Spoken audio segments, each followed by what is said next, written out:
I didn't see it. What was the story? Oh, why there's no primetime speaking roles for Jesse Jackson and Reverend Al Sharpton at the DNC. Oh, please. Why would they? Is Sharpton complaining? I don't know if he's complaining or not. I heard they're not happy about it, that they're kind of being snubbed. Who's they? Sharpton and Jackson. Why would they speak?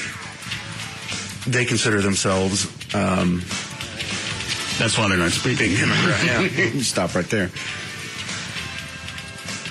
Well, not everybody. They can't get everybody up on stage. No. This thing would go on for a month. They need people that are relevant. And so far, every night's been people that are relevant. And it's been full every single night. I don't know. The beginning of the convention yesterday looked like some kind of costume show. Yeah. Some bits and pieces of that. There was like a Hasidic monk came out. Okay, I missed that one. And then some guy dressed like Evel Knievel doing the national anthem. Missed that one, too. And the CNN anchor, after it was over, a beautiful rendition, certainly well received. All right, Vince, what did they do the last couple of days? National anthem. Well, yeah. You didn't knock that one out at all. Were you getting a Bronx cheer out of somebody in the crowd?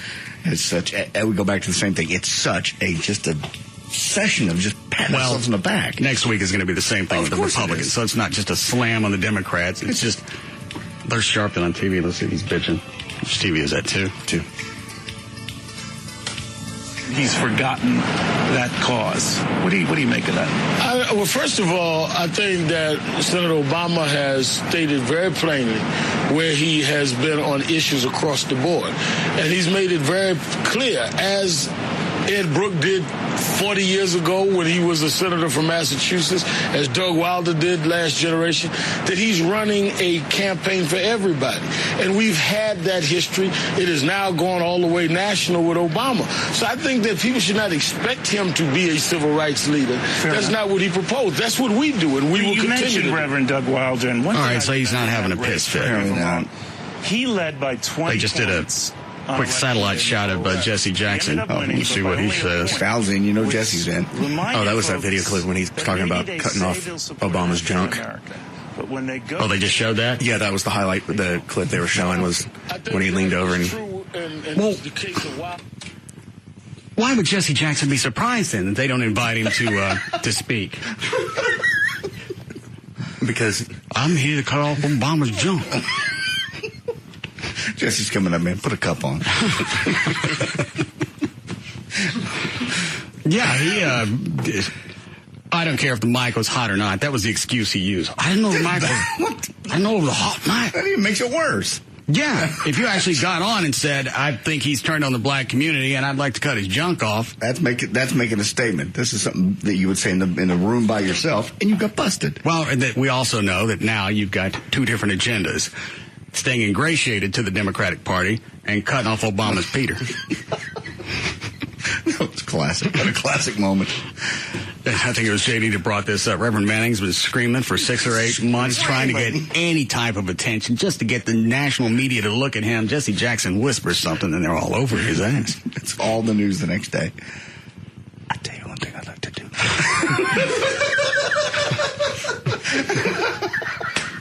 You give me a chance with me. Give me 2 minutes with him and his junk. I'll cut it off at the roots. You still have that audio. It doesn't matter. I don't even think you can hear it. I'm surprised they were able to actually go back and transcribe it. Yeah, the story was it was even overnight. Some part-time intern was listening. He goes, wait, what's he saying? And then they bumped it up and they heard what he said. Last night was the first time I watched any of the convention. I watched, I caught the tail end of Clinton in the car. And I went in and watched Joe Biden. What? He came off beyond presidential last night. It was, whether you're for the Democratic policies or their platform, it was hard to watch him and not get wrapped up. The way he spoke, he came off as like he was a presidential candidate. Oh, and he has been, you know. I know, but he didn't get that. He came off really strong, I agree. Here's his problem. In prepared text. I got audio of his problem. Well, that's exactly. Prepared text, he is a fantastic speaker. We have his closing remarks if you want to hear it. I'm sorry, Trey. But it's off the cuff where he just sticks his foot in his mouth every time. Where is it, John? 116. All right. I've never really thought anything about Biden short of the Indian clips and the Obama being clean. And last night, you got a little bit of patriotism out of it. I agree with you. I was thinking, if he came off that presidential last night, why couldn't he have done that earlier in the campaign and still been a contender? Foot in mouth. You only had a couple of clips. I mean, does he do it on a regular basis? Because we have the 2 clips. He's done it quite a bit. And another thing is he's from a small northeastern state. He's very liberal.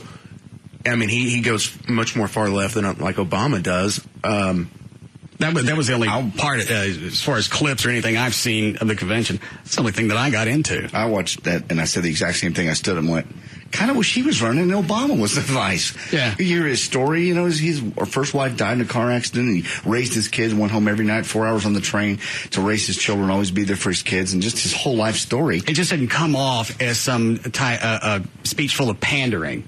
It just came off as sincere and presidential. I'm absolutely impressed. All right, here's his closing remarks. Folks, Jill and I are truly honored to join Michelle and Barack on this journey. When I look at their young children, when I look at my grandchildren, I know why I'm... Did anybody notice, because I know that Bill Clinton wouldn't let anybody look at his speech before he went up last night? Mm-hmm. Did you catch the little... It was a setup. It turned out to be okay, but you could tell he was just tweaking a-holes with, I think, one of the comments. Do you have any of Bill Clinton's stuff? Yes. Well, let me finish this and I'll go back to Clinton. You could tell he was just jerking Peters. Didn't say anything, but he would throw a pause in and make them wonder, well, all right, here it is. I'm here for their future. I'm here for everyone I grew up with in Scranton and Wilmington. I'm here for the cops and the firefighters, the teachers and the assembly line workers, the folks whose lives are the very measure of whether the American dream endures. All the Indians in Delaware. All of you blacks who are clean, well-spoken, mainstream. Now, the rest of you, if you'll straighten up, I'll take care of you. Our greatest presidents, from Abraham Lincoln to Franklin Roosevelt to John Kennedy, they all challenged us to embrace change. Now it is our responsibility to meet that challenge. Millions of Americans have been knocked down. And this is a time, as Americans together, we get back up together. Our debt to our parents and our grandparents is too great. Our obligation to our children is too sacred. These are extraordinary times. This is an extraordinary election. The American people are ready. I am ready. Barack is ready. This is his time. This is our time. This is America's time. God bless America, and may God protect our troops. Thank you very much. It was actually it was a moment. I know if you go back and you break it down, there is pandering in there, and there's jabs at this country that are true and some that aren't, and it didn't make any difference. It was just the persona that he had. I got something out of it. And really, I don't care who wins this damn thing. I know you don't. Like I said, I watched him and just went, God, he's better than I ever dreamed. And we've all liked to make fun of him. When he got the VP nod, we thought, oh, this is going to be great. Well, Trey's right. It still may be. Trey could be right. If he does from a teleprompter, he's safe. But the moment they throw when that last page passes, is where everybody's a-hole starts to contort. And may I say one more thing? Oh. Mike, that's my balloon notch.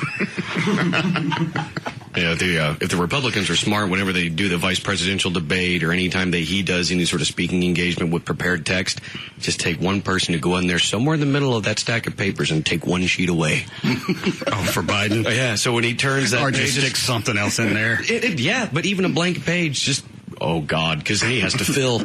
I'll bet you. Here's where. Well, hold on. I want to get to Clinton. All right. Clinton is number 113.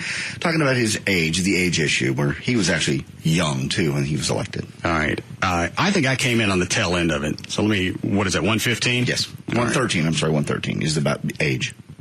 What did I just say? You want to come in the end of it? I just said I came in on the end of it, and obviously what I heard is what I'm talking about. So where's the end of this clip? 1:15. I just said that. Clearly, the job of the next president is to rebuild the American dream and to restore American leadership in the world.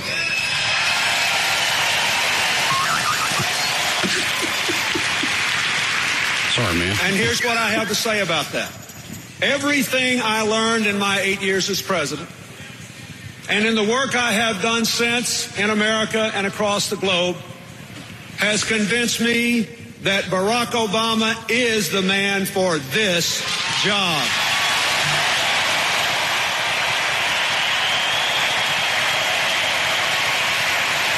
I haven't heard the other part of the clip yet. Nobody else pick up on that. Clinton threw in a couple of things. Could gone in a different direction. He threw a pause in there. Or just even right there, where he's pausing on each statement, because they were really concerned whether he was going to go ahead and give that endorsement. He is the man for the job. Right. And curiosity, Yeah, that was probably one of them. In my 8 years as president. Oh, no. What happened? Successful president needs. His policies on the economy, on taxes, on health care, on energy are far superior to the Republican alternatives. He has shown a clear grasp of foreign policy and national security challenges and a firm commitment to rebuild our badly strained military. His family heritage and his life experiences have given him a unique... I don't think that's the clip. Let me check this other one. The long, hard primary tested and strengthened him. And in his first presidential decision, the selection of a running mate, he hit it out of the park. All right, I'll have to go back and listen during the break. One of them, he said he was happy about something, and then he paused. He said, I'll tell you one thing I'm not happy about. Oh. Following my wife's speech from last night.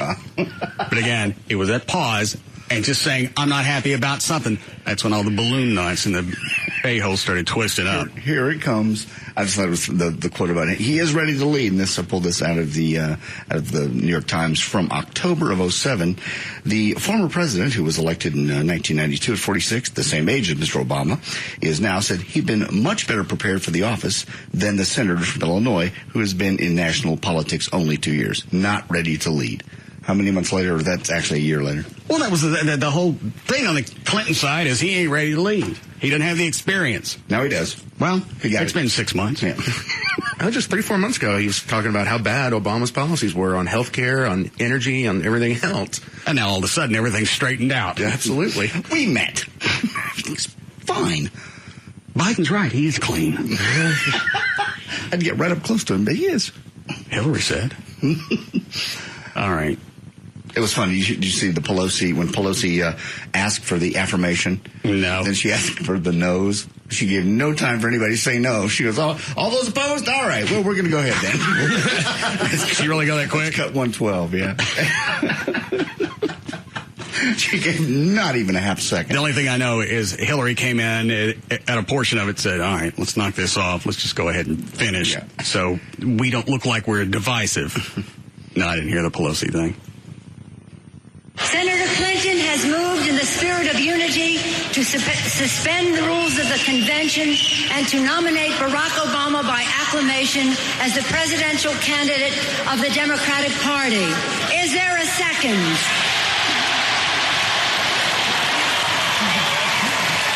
All in favor of the motion to suspend the rules and nominate by acclamation Barack Obama as the Democratic Party's presidential candidate, please say aye. All those opposed, please say no. 2/3. There'll be none of that. That's not even a plausible pause. Why even finish this? Why even finish it? For all those Opposed, we don't care. Anyone opposed? Dude, safe. Listen to it again. Aye. All those opposed, please say no. 2/3 of the delegates. delegates having voted in the affirmative, the motion is adopted. I think we're going to take any kind of freaking chance to have anybody. First of all, just one person would sound bad, but if you got a group, even 100 people total in the whole place, you'd have been it's still going to echo, and it's still going to sound a lot worse than it was. All right. Well, that's all I got from last night. I just watched Biden. I heard the end of Clinton. Then that was it. And I like Biden. I do too. If I'd only watched this convention and knew nothing else, I'd be like, we're set. That's who to vote for. We're good to go. I'm going to watch the other one next week. All right. Anything else before we start news? Yeah, speaking of McCain and such. Hey, Russ, really tired of you slamming Barack Obama. When are you going to talk about some of the dumb things John McCain has said, besides not knowing how many houses he owns? Oh, that's right. McCain doesn't have the balls to come out and say anything worthwhile. He just wants to get in the White House and see what happens, as opposed to having any real goals or objectives for the country. Well, that's ignorant. He's already talked about what he plans on doing in the White House. And I don't know that much about McCain. I'm sure next week when I watch the convention, then I'll have something to say about his dumb ass. He's been a little more specific, in my opinion, than Obama has. Well, also, they got 3 debates that are going to come up before the election. Watch that, get a handle on it, and go from there. And I haven't said really anything disparaging about Obama. I just don't like him. I don't personally either. I don't know enough not to like him, but I don't know why I don't like him. The other email was about his age. This came to me. Hey, Russ. Whose age? Obama. Somebody keeps saying he's 75, and this guy's twisted. He's 73. Nobody has said that Obama was 75. I didn't think so either. But this guy's all twisted off. You tell them that he was born August 29th, 1936. Obama was? No, this is McCain. You just said Obama twice. 1936. You just said Obama was 75. No, McCain. That's not what you said. Okay, you guys keep saying, apparently somebody's saying McCain's 75. You told us it was Obama. It's McCain. Well, obviously it was you that was saying it. I'm not saying it. He was born August 29, 1936. As of tomorrow, that would make you okay? 72. Well, John, how old are you? Damn it. Hold on. Ronald Reagan was 71 when he took office, so McCain isn't that much older than Reagan was when he was president. Well, this email would have meant a lot more had you started out on the right person. Okay, it's one of them guys. It's that filler. Well, they're running. Anything else that you want to try and read? Nothing. Well, did you get all the items today for the prices right? Yeah.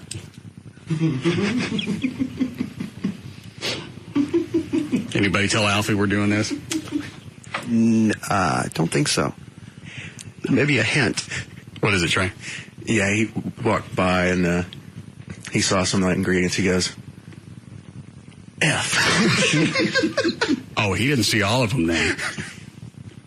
Some of them were a little larger than we normally go. Oh, no. Oh, Lord. Let me see, without blowing the bit.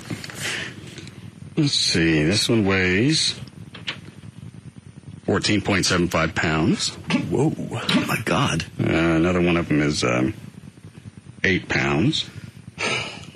And some of them are just ooky. Maybe we'll do a few of those before 4 o'clock. Because we got plenty, right? Yes. Yeah, we can milk this all day. Plus, we run out of stuff, we'll just hit him with it again. Yeah.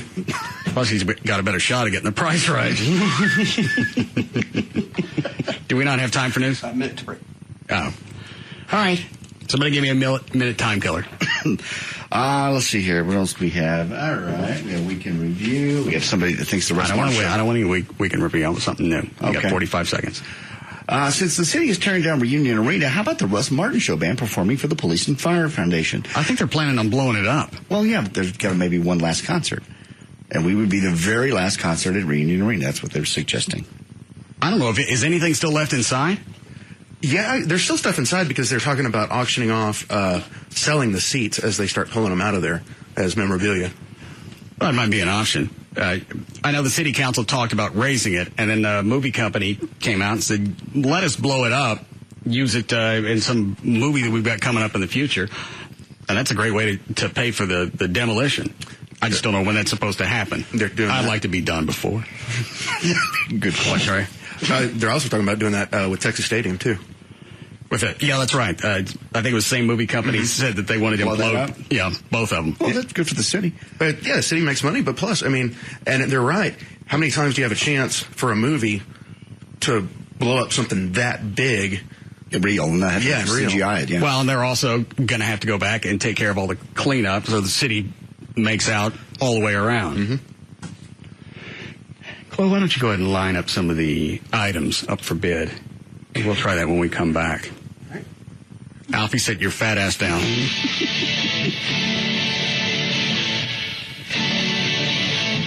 We'll be back to the Russ Martin Show.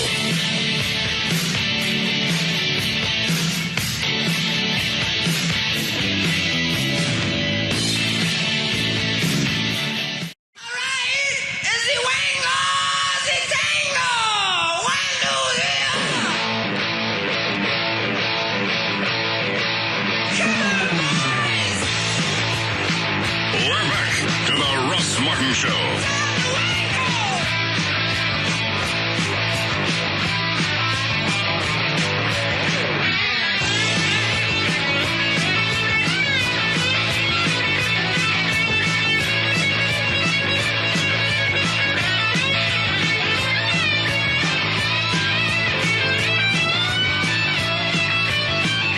You ready, Dan?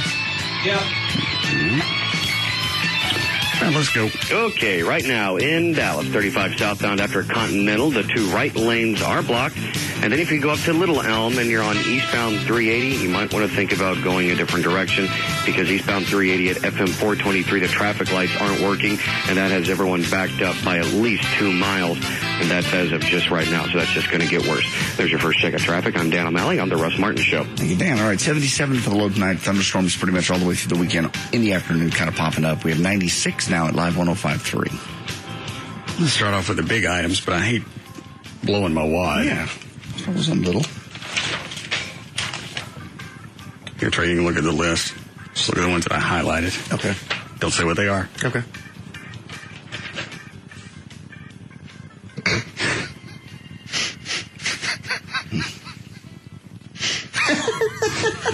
Did you get to the last one? Yeah.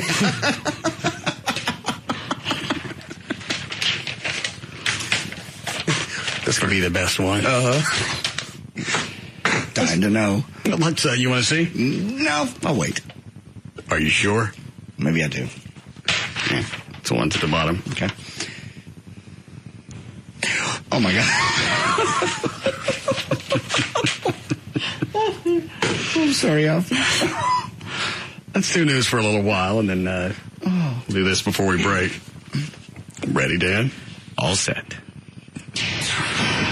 Oh, I didn't see Mythbusters last night. What happened? What did they say about the moon? We went. Period. Did they say period? Period. They went. Every myth they took on the flag waving. They took a flag, put it in a vacuum. Actually, it waved more in a vacuum than it waved in normal atmosphere. Things still move in a vacuum. That's what some of the conspiracy theorists were saying. How could? I think the flag wobbled back and forth after they shoved it into the sand in Arizona. And after they got away from it, it settled down and it quit waving. So that was one of them. The other one was the footprint in the vacuum. They say a footprint wouldn't be pristine like that in a vacuum, and they did that also in a vacuum. That worked. I don't think it would stay more pristine in a vacuum. It's nothing to blow around, nothing to shift it.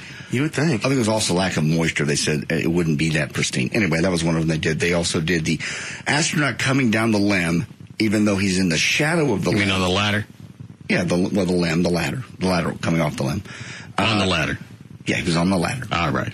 And he's in shadow, but they say, but he's lit. How is that? How's he lit if he's in shadow? Fact is, they took some... Backlighting? No. Took some spotlight? No. Fill light? They didn't. They took some dirt that was just like the moon, reflectivity-wise, and they took a regular picture of it, and then they put the dirt around it, and here he is. He's fully lit. Well, isn't that fascinating that you could take pictures in shadows, and they're illuminated, but you can't get pictures of any stars? The stars thing, you go outside at night, take your camera, and you take a picture of the sky, and unless it's set correctly, you won't see the stars. They'll wash out. All right. So you're thinking even back in the 60s, NASA didn't have high-speed cameras. They were taking pictures of stars. Actually, that would be a low-speed, wouldn't it? Yes. Weren't these low-speed cameras? They possibly were, but they didn't care about the stars. They knew the stars were there. They were taking pictures of what was on the moon. Well, you also want to have some type of validity to your pictures. And if there are things missing in the background, like stars, The Earth. They took pictures of the Earth from the moon. You don't know where they took those. Anyway, and the other thing was, on the moon, at one point they dropped a hammer and a feather. And given the fact in a vacuum, if a hammer and a feather will drop at the same rate, and in our atmosphere they don't. Obviously, the hammer drops first. And we have pictures of the astronauts doing that, and then they recreated that in a vacuum, and they also dropped at the same rate. Well, that's something that you learned in science. Yeah. That's not a... So you're saying the whole set out in Arizona or wherever was void of air? Was a vacuum? Because at one point the astronauts dropped those two things, and they settled at the same time. I didn't see the video of that. Well, you just said they had pictures. They showed Mythbusters last night. They showed the video. Are you not sleeping well again? I was sleeping great. No. Anyway, what was the other one? There was one more. The video of the guys running. How they said basically you can slow the film down. It looks like you're running. Doesn't work. They slowed the film down. It doesn't look anything like the astronauts are running. And they actually took them up in one of those airplanes that did the zero-G thing. And kind of jog. Like you did to me over at Texas Stadium. Similar, yeah, like that. And zero-G, and it looks just like that. How's your ear?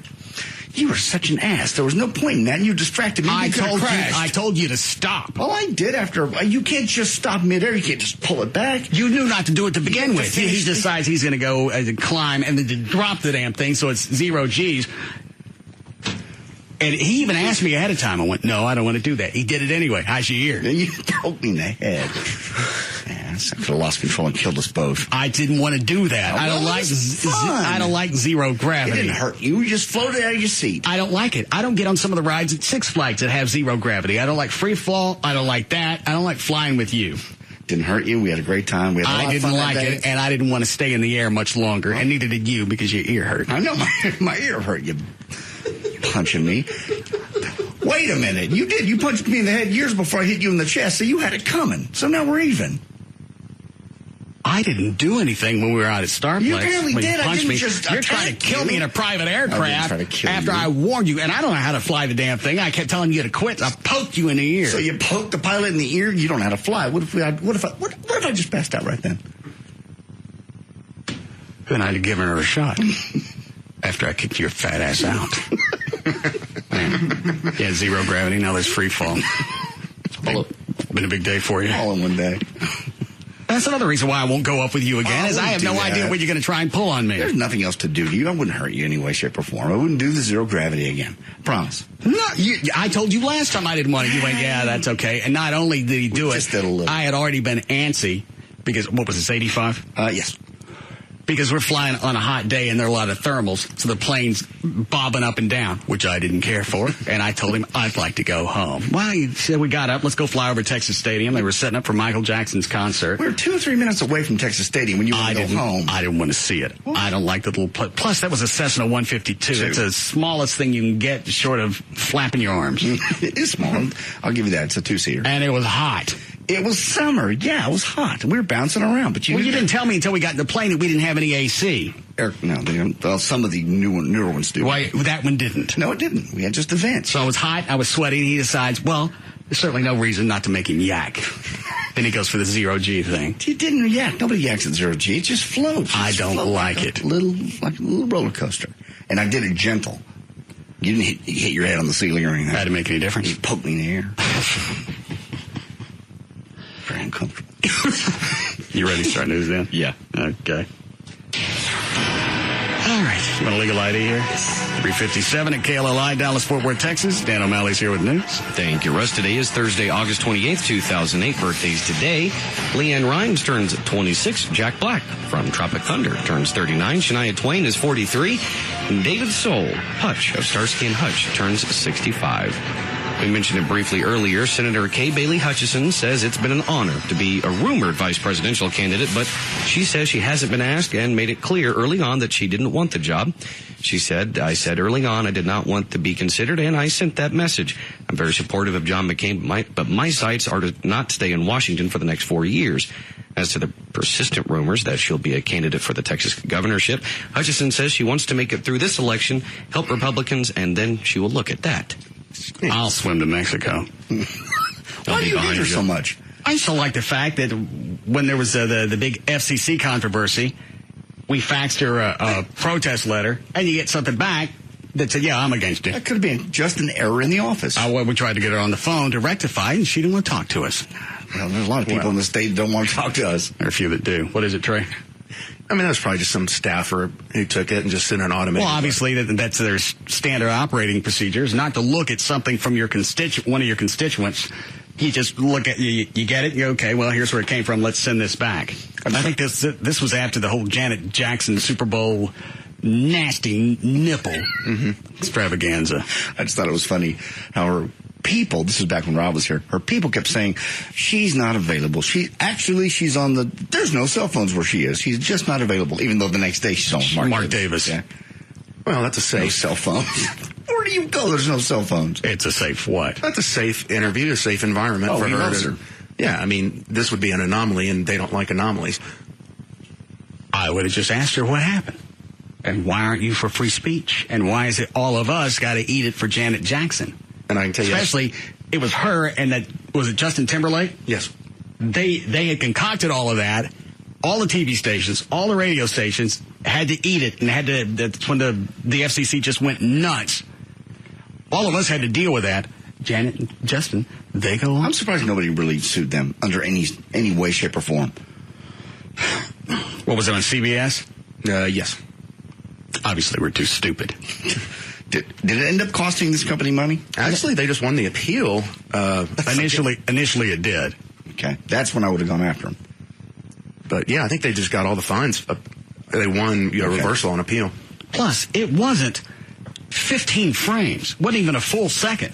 Well, and she had something covering up her nip. Well, she had a star-shaped whatever over it, but it was still a bad teat.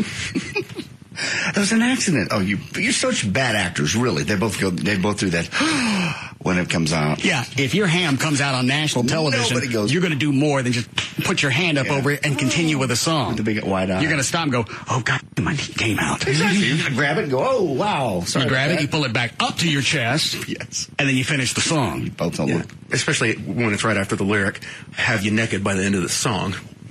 Then he yanks on it. And it comes flying out. I was laying on the couch and I missed it. I set up. It wasn't even a close-up shot. No, I was at a party, and there was like one person goes, hey, roll that back. Nobody caught it. And it was like, sure enough. Well, the only reason you would catch it is he yanks off part of her clothing where her breast is. Mm-hmm. So that's the reason you look at it. Had it been someplace else, nobody would have made any difference. Nasty Cam. You'd have been okay with all the fines and everything. You'd have been a hot Jennifer chick. Aniston. Oh, yeah. Halle Berry. Any of them. Alfie. Ooh, Alfie. Just a can to look at. Yeah, he's hot. Good, then. Okay. Well, Senator John McCain has decided on his running mate and will inform that person tonight. A Republican source said the matter was settled at a meeting of McCain's advisors Wednesday. Plans are in place for the senator from Arizona to reveal his pick for the GOP VP nominee at an Ohio rally on Friday, the day after Barack Obama formally accepts the Democratic presidential nomination. Why not just wait till the Republican convention next week? Have it be a mystery. Have more of a media frenzy over it. Why tell them now? Because you have to you need the ticket in place before the convention, and it takes some of the thunder out of Obama's post. How's it going to take any of the oomph out of it? You just say, yeah, we've made the decision. We're not going to tell you till the campaign next week, and then anybody that's a potential, they're going to be all over them for the next few days. That's going to take some wind out of Obama's campaign. But tomorrow, instead of constantly just replaying Obama's speech, they're going to have to cover McCain and his pick, too, so it takes some media time. After they cover it, then that's it. If there's a mystery and you got to talk to a bunch of different people, they're going to have all those interviews on for the next few days, and you're going to get more media time out of it. I hate being smart. Those people aren't doing interviews. That's the problem. Kay Bailey just did. But she was never on, from what I understand, the real short list, and she said she is going to be governor. She's going to run in 2010. I'm swimming to Mexico. Just because of somebody sent out a wrong fact? I don't know. I just don't like her. Yeah. You don't have any reason not to. You just don't. Right. All right. Well, fair enough. You're all the big talk today was about the Obama set tonight in the stadium. It looks like a large columns and stuff. It's maybe a plantation. It's like everybody's just like, what are you doing? The airplanes have flown over, looked at the stadium. I thought it was more Greek looking. Roman? Depends on who you I don't think I heard anybody call it a plantation. Well, they said that, or the White House, or yes, they did. I've heard different people say, yes, I heard Rush Limbaugh say that today. Well, he did. He's also on dope. We don't know that. He was. Rush Limbaugh? He was. Was he on the Oxycontin? Yes. Toxin? Oxycontin. He was. He was on the hillbilly heroin. He was certainly on that. All right, well, you don't know if he stopped? He never said plantation. He did today. He goes, it looks like that, or possibly the White House, or maybe a Greek stadium. But we'll find out tonight how, why is that an issue? Why is that even the stage? Oh, that was the other thing he said. Britney Spears' set maker made the set for Obama tonight. So, are we just run out of things to talk about? Obviously we have. We're talking about it. Evidently it's a big conundrum because no one can really figure it out visually, and it's not going to be until you see it on TV that they say it's going to make sense and you're going to get a real feel for it. So it's got the reporters vexed. How compelling. He's right. CNN spent a solid 10 minutes today trying to figure out what the hell it was. Yes. All right. Well, I'm glad we addressed it. Plantation. And John McCain will directly address rival Barack Obama Thursday night in an ad the Arizona Senator's campaign is calling exciting and unprecedented. The ad, set to run in crucial battleground states, is the McCain campaign's latest in a series of attempts to pull media attention away from the DNC. Hold on before you finish this. Is everything in the hall we need for The Price is Right? Yes. Mics, headphones, everything? Everything. Okay, good. The McCain campaign would reveal little details about the commercial, but said it would air around the time Obama is slated to speak before an estimated 75,000 people at Invesco Field tonight. All right, Alfie, get your ass in the hall. Trey? Yes? You want to go out there and hold the mic? You want to stand in here and swell? Oh, I don't want to get hit with everything. Well, stand out of the way. Okay. Alfie's got the mic. I thought you just wanted... Dan, would you like to be the... I feel it's my duty. All right, go out there and hit him. It's your duty. Chloe, leave that door open so we can hear what's going on out there. And so Dan can hear me. All right, who's got the mic? I hear it on. Where are the headphones? I'll get the headphones on. Oh. Yeah, give Alfie the mic. We can actually hear the point of impact. Great. You said, Dan? Yeah. Okay. Well, where's the music for this?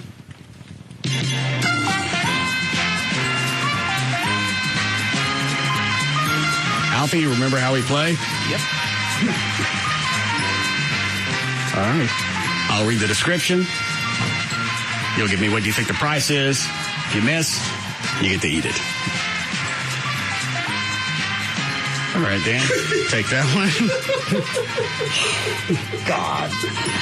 Jesus. Really? Yeah. This is a little rough. It may not last past this item. I'm aware.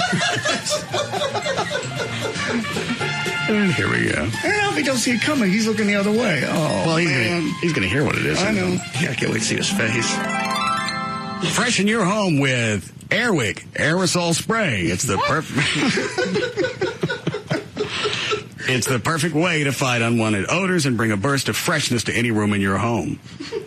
Airwick aerosol spray helps remove tough odors, then leaves a light, clean fragrance in your home. 8-ounce can. What I give? 20 cents? Yeah. Come within 20 cents without going over. $2.29. Actual retail price, $1.39. Oh. Daniel? Is that what you count? Yeah, that always adds to it. And 1, 2, 3. He pegged him. In the head.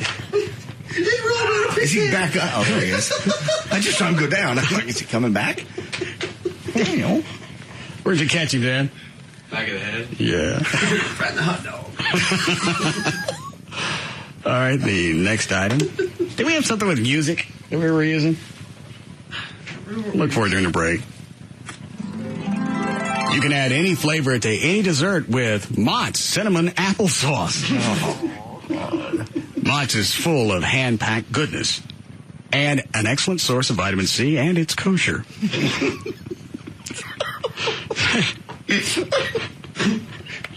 You read it again? Yes. It's full of hand-picked goodness, an excellent source of vitamin C, and it's kosher. Excellent. Make Mott's a part of your heart-healthy lifestyle.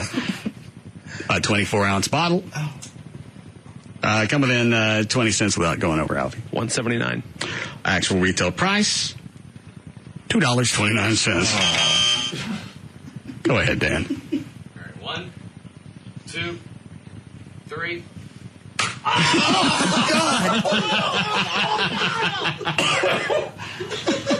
That went everywhere. Are you all right, Alfie? Yeah. No. It was good. You took the lid off. Yeah. How long do we have, Chloe? 1 minute. All right. Dan gets too much pleasure out of this. Here, take this, Dan. Open up the box so they come flying out. It's your own Mexican fiesta with Ortega taco dinner with 10 tortillas.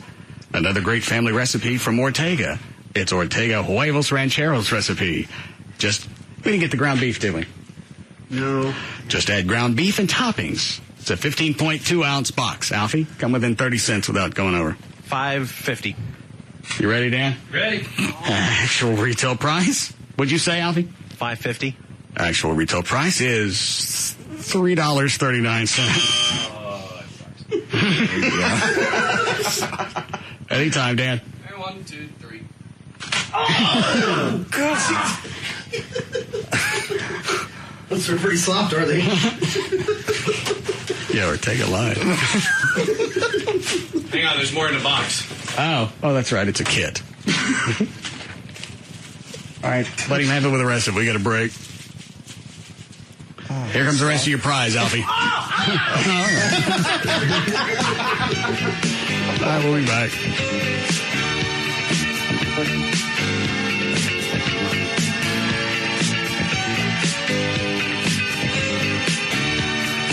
We'll be back to the Russ Martin Show.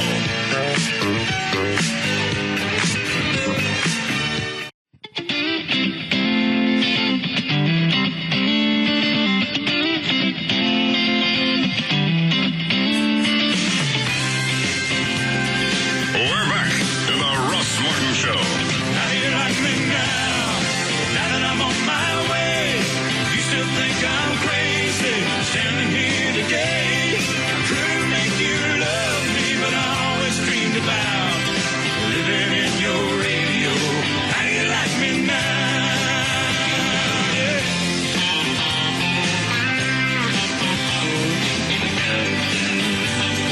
I can't remember if I talked about this on the air or not. I went to Sam's today to get some chaw. Nope. Haven't brought it up yet. And as you're walking in, the food court is on the right. Yes. What are you laughing at, Trey? I know what I see every time I go into my Sam's in the food court. This is going to be close. The twist. There's this big fat lady. Big fat lady. Okay. Big fat lady. He's overweight. Pushing this big fat guy in a wheelchair. Oh. Big fat guy. He ain't got no legs. Oh, that's sad. She pushes him in, and he keeps screaming at her, "My blood sugar dropping. You don't understand? Push me over to the counter." So she pushes him over there. He goes, "I got it. Now go over there and sit down and don't say anything." Oh. Dude, this is the only way that you're getting around. Yeah. Your arms are too fat to move yourself around, and you're screaming probably at the only person that'll put up with your ass. And I'm thinking, the last time he told her to shut up, she probably cut his legs off. Yell at me again. See what happens. Wait till we get home. Nappy time. You go over there and sit down. What happened last time? He told me to sit down. Where are your legs? Where are your legs? Where are your legs? Where are your legs? You cut them off. Oh, where are your legs? They're not here. Well, stop screaming at me. Sit down. The only person to depend on, and I'm sure it's not just pushing him around, it's also getting him out of that chair, wiping his ass. Oh, yeah, was it bathroom? Anything that he needs, he obviously needs her for. You go over there and you sit down. Where are your legs? She did it. Who's got your legs? Stop it. Tell me to sit down again. Who's got your arms? Where are your arms? You push yourself around. I went and I got the skull, and by the time I walked out, he was still screaming at her. That's just sad. He's angry at life, and she's the only one that'll take his crap. You're right. But that's the only person he's got to depend on, especially you've got no legs. Where are your legs? Well, she's not mentioning that to him. But I will just take one time to go, hey. Yeah, what if I leave? If I go outside? I'm going to stand here. You're going to what? You going to sit there and waddle? Well, you going to kick your stubs till I come back? Anyway, he was just, as she's pushing him up to the counter, he's just nonstop at her. My blood sugar's dropping. You know how cyclical I get. If my blood sugar drops, I got to get this handled. Gets her to the counter. Now sit down and shut up. Where are your legs? Well, the sit down and shut up part of it. If you really get grumpy when you get hungry, especially if you have blood sugar issues. But tell him to sit down and shut up. If she didn't want to push him to the counter. I'm going to sit down in the truck, and you're not going to hear me talk because I'm going to be driving home. With my legs.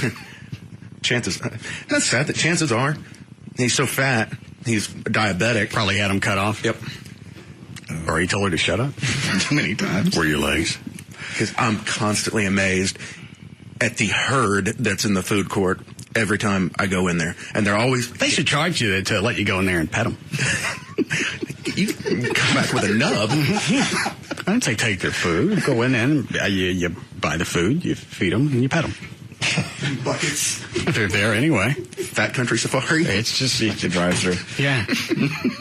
Have them outside, you drive your car up, have them stick their face in. All right.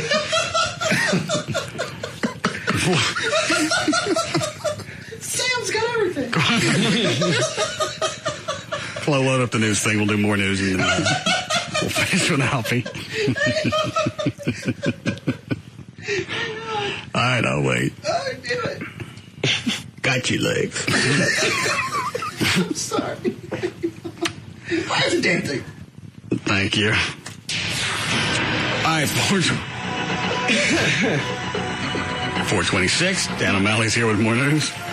Thank you, Russ. The case against a Colorado man accused of making racist threats against Barack Obama has been transferred to federal court, but the reason has not been explained. Theron Gartrell was scheduled to be formally charged Thursday with state drug and weapons violations. Authorities say Gartrell and two other men talked about killing Obama. The U.S. Attorney's Office later said... These are the guys that admitted it? Yes, the ones we talked about the other day. All right. The U.S. Attorney's Office later said they were drug users making racist threats and had no firm assassination plot and no ability to they carry caught him one out. with his truck loaded. This is the same guy. Yeah, they had a rifle and everything else. Well, what they're saying is that he was just... it sounds like what they're saying is that he was just cracked out on his mind, high, and he's just making racist threats. They just reduced him down instead of someone trying to have an assassination plot. He's just someone with a bunch of guns and drugs. Can you imagine what security is going to be like? A bunch of guns and drugs, and he's a racist. Why wouldn't that be a credible threat?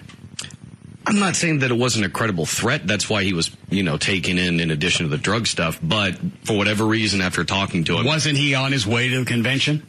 That's what he said initially, but apparently in the course of the few days of investigation, they didn't see him as an actual threat to kill Obama. He doesn't like black people. He's all doped up, and he's got a truck full of guns. Buddy, I'm with you. All right. And that's probably why they transferred it to federal court. Why?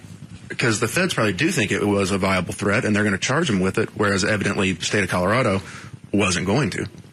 All right. I can't even comprehend the security tonight at an open air. It's open air, right? The stadium? Oh, God. Though they say there's snipers like everywhere. And jets. Well, you need to point out police snipers. Protection snipers. Oh, I'm sorry. Yeah, Secret Service. Thank you. Sorry. Go ahead, Dan. Indeed. Russian Prime Minister Vladimir Putin has accused the United States of orchestrating the conflict in Georgia to benefit one of its presidential election candidates. How'd we pull that one off? I don't know, but Putin's damned entertaining. This is a good one. It's like he lays in the entire invasion of Georgia has come back to us now, and I guess the Bush administration. Yeah. It's our fault. Putin's basically saying, it wasn't me. We didn't send him in. It wasn't me. You make me do it. Those aren't our tanks. Well, yeah, they are. No, they have Russian stars on the side. It doesn't say anything on the side. Well, the guys inside are Russian. They have all your flags flying from them. We went to, obviously they went to Central Casting. No. In an exclusive interview with CNN's Matthew Chance, Putin said the U.S. had encouraged Georgia to attack the autonomous region of South Ossetia.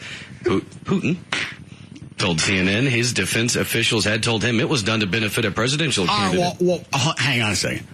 Why do they keep signing the ceasefires? They don't really get into that. If you had no part of it and you were goaded along, we gave in to peer pressure, so we started shooting at the Georgians. Americans want us to do it. Why not just address that when they keep bringing the ceasefires over that you sign and then you just ignore? You're mouthy. Ooh, go ahead, man. White House spokesman Dana Perino blasted Putin's statements, saying they were patently false. The former Russian president, Putin, still considered the most powerful man in the country, said he was disappointed the U.S. had not done more to stop Georgia's attack. You got to normally, as far as the anything that's going on outside of this country, I don't pay attention to. But the way that Putin, thank you. First of all, the way he orchestrated this over the past couple of years, putting the Russians back into a world power and trying to reinstitute the Cold War. Now they go and invade Georgia, and they say we're doing it. Americans did it. We had nothing to do with this. I was at the Olympics. When you're watching the television, we were making vodka, martinis, and then the tanks. The tanks. We were doing happy Russian things. There's no our tanks. For your tanks. Not mine. Happy Russian things? Happy Russian things. Dancing in circles. Dancing and drinking vodka. That's what we do. What's the rest of it say? Oh, well, Putin recalled he was watching the situation in Georgia and South Ossetia unfold when so he saw it on television. That's what he says. Saying he was watching it unfold when he was at the opening ceremony of the Beijing Olympic Games. I'll be dang. Look at that. He said he spoke to President George W. Bush, also there. They actually sat in the same row, who told the Russian prime minister he didn't want war. But Putin spoke to CNN of his disappointment that the U.S. administration didn't do more to stop Georgia early in the conflict. How did you come up with this? I'm telling you, he lays in bed at night and thinks, I'm going to go with this. It's a further extension of the Mars Attacks movie. Yeah. Those aren't our spaceships. Well, we haven't done anything. That's not our war. I was at the Olympics. I don't even like Georgia. We tried putting up a fence. They kept coming over. We got video of your He's eggs. doing it. This just continues with his policy of being a dick. They go and invade Georgia. They sign ceasefires. They don't. And now they turn around and they blame it on Bush. He told us to. At some point, you got to. I'm Russian. What's the matter with you? Yeah, because there's another story today with President Medvedev saying, we don't care if there's another Cold War. We're fine with that. So it's like they're now a tandem team just poking at the U.S. Well, now you're playing good Russian, bad Russian. Well, it's Medvedev that was okay with the Cold War. I wanted to be the good guy. I'm the good Russian. We had no intention of invading Georgia. They came on our side. They were touching us. We're not touching you. They're on our side. It's your idea to play Red Rover. Come over. I told Daddy. Good, Dad. Fort Worth Star Telegram columnist is accused of leaving his 11-year-old son in a restaurant parking lot after an argument. David Lieber, who's 51, was arrested and turned himself into the Tarrant County Jail on Tuesday, released later on $4,000 bail. He was arrested on 2 probable cause warrants, one for child abandonment with intent to return, and the other for child abandonment or endangering a child. How long did the kid sit in the car? He sat in the parking lot. Dad drove off. Oh, he left him in the parking lot? Yeah, they got into an argument. The dad left. How old is the kid? 11. Okay. And then he came back. Police responded to a Watauga fast food restaurant on August 13th. My dad did that to me when I was a kid, but they came back.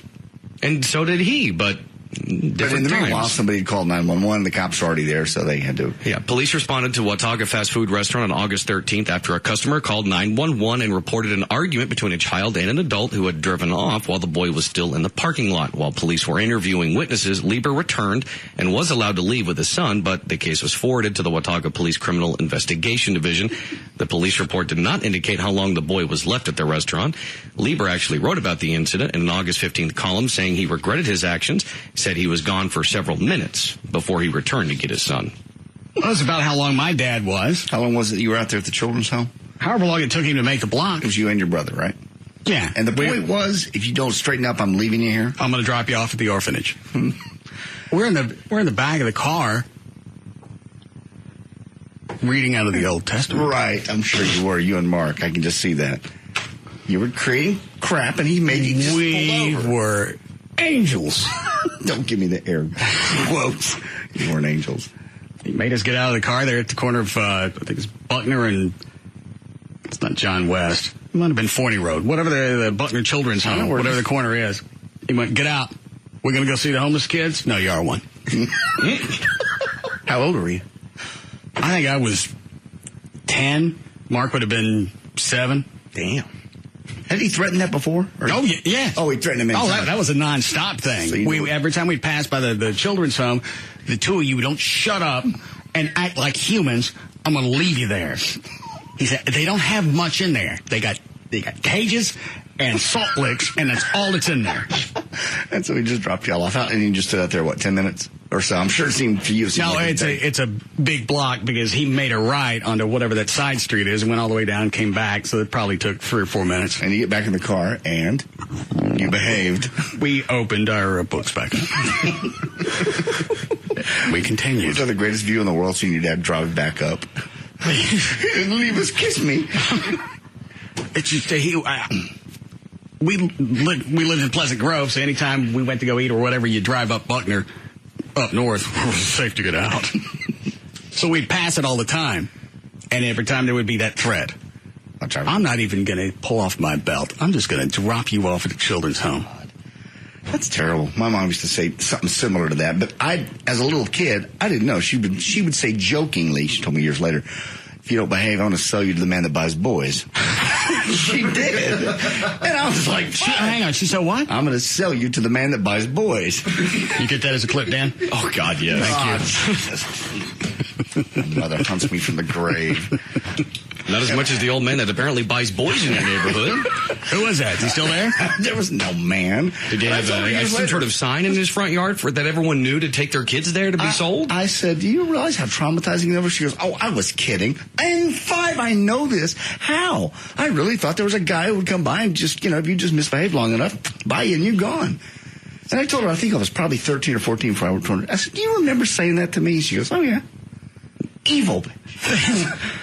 They don't comprehend it. My mom put me in a car once because I was picking my nose, and I still pick my nose. I love to dig in my nose, especially when you got one of them frosted flakes living in there. Yeah. I did that as a kid. You don't knock it off, I'm going to take you to the doctor. We're going to have it cut off. She loaded us up one day, and all I could visualize going to the doctor was I was going to look like a pig. With that no nose and nothing to pick. So I'm in the back seat. I'm digging until this bitch is empty. This is my last hurrah. Last shot. She turns around. Next time we're going all the way.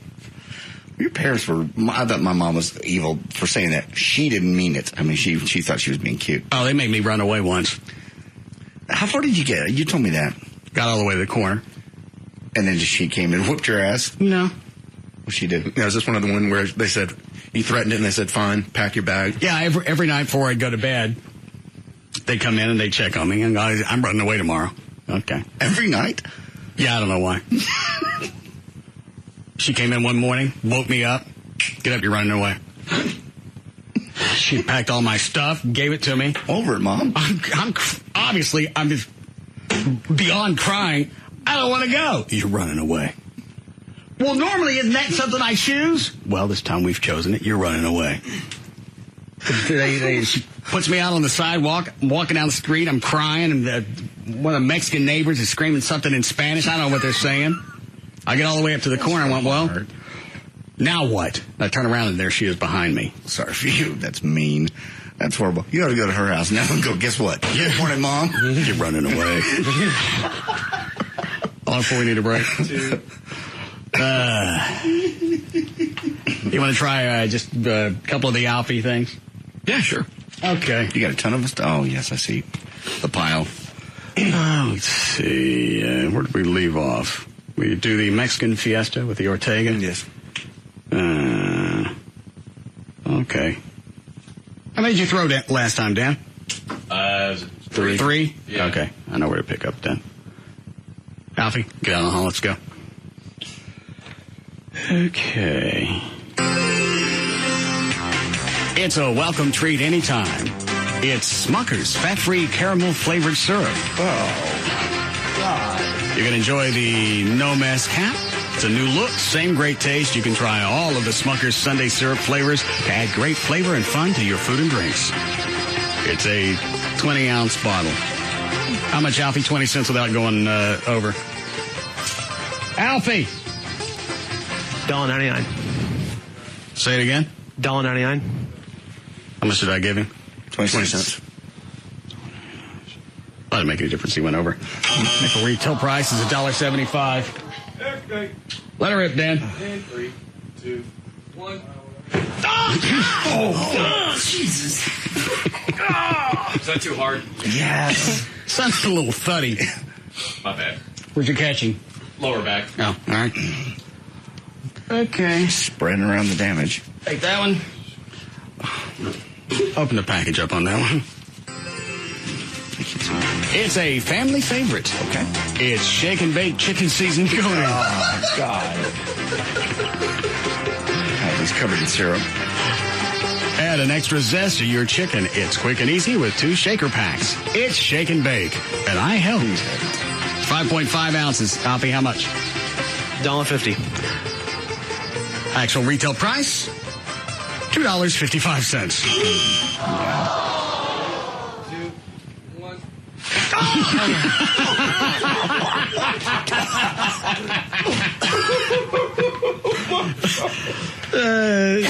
Scrape him off. We'll finish this when we come back.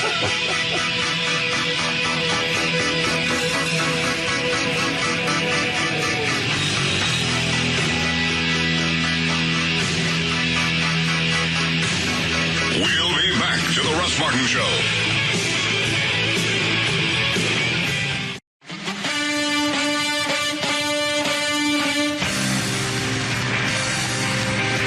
We're back to the Russ Martin Show.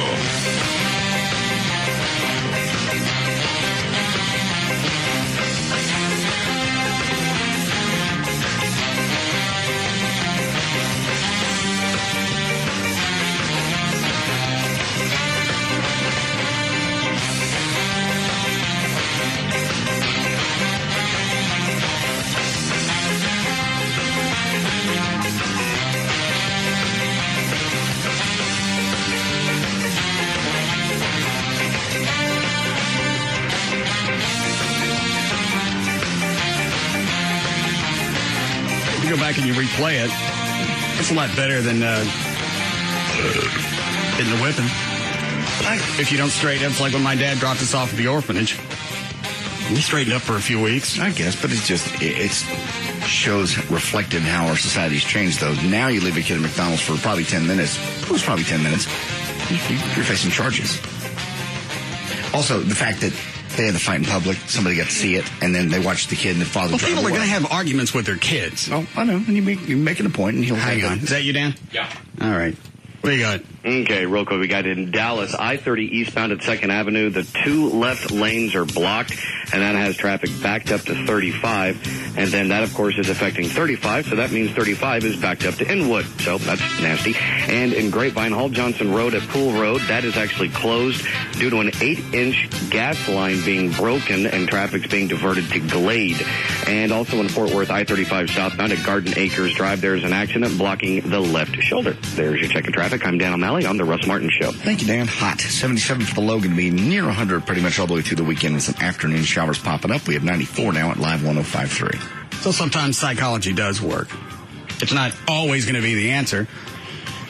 I kept crossing the street without looking both ways. I got a whipping. I started looking both ways. That's fair. The threatening to run away. My mom just woke me up one morning. Went, all right, let's go. Where? She said, you're running away. Mommy, I'm over it. I'm fine now. I'm good. Lady, I didn't have any plans to do that. That's just something to give you grief every night when we go to bed. There you go. She paid you back. What are you doing? Sleeping. Get up. You're running away. Good news. Dreams finally have come true. I have already packed for you. Here's your stuff. You get the f*** out. Did you ever say it again? No. I didn't think so. Well, if you know. Well, that's why I said sometimes psychology does work. Give it to your mom. But as long as there's, if it's going to be something where they could get hurt, touching fire, walking across the street, whatever, you get some swats. But something like that, yeah, I stopped threatening to go anywhere. I love you, Mommy. And the same thing with the orphanage, dropping us off there. I don't think it was 5 minutes, but it was long enough to play out the rest of my life. I was going to say, you still remember it so many years later. And that kid will remember this, unfortunately, for a long time to come. 11 years old, that's the age of Joy's kid almost. That's a little young to be pulling that kind of stuff and living in McDonald's.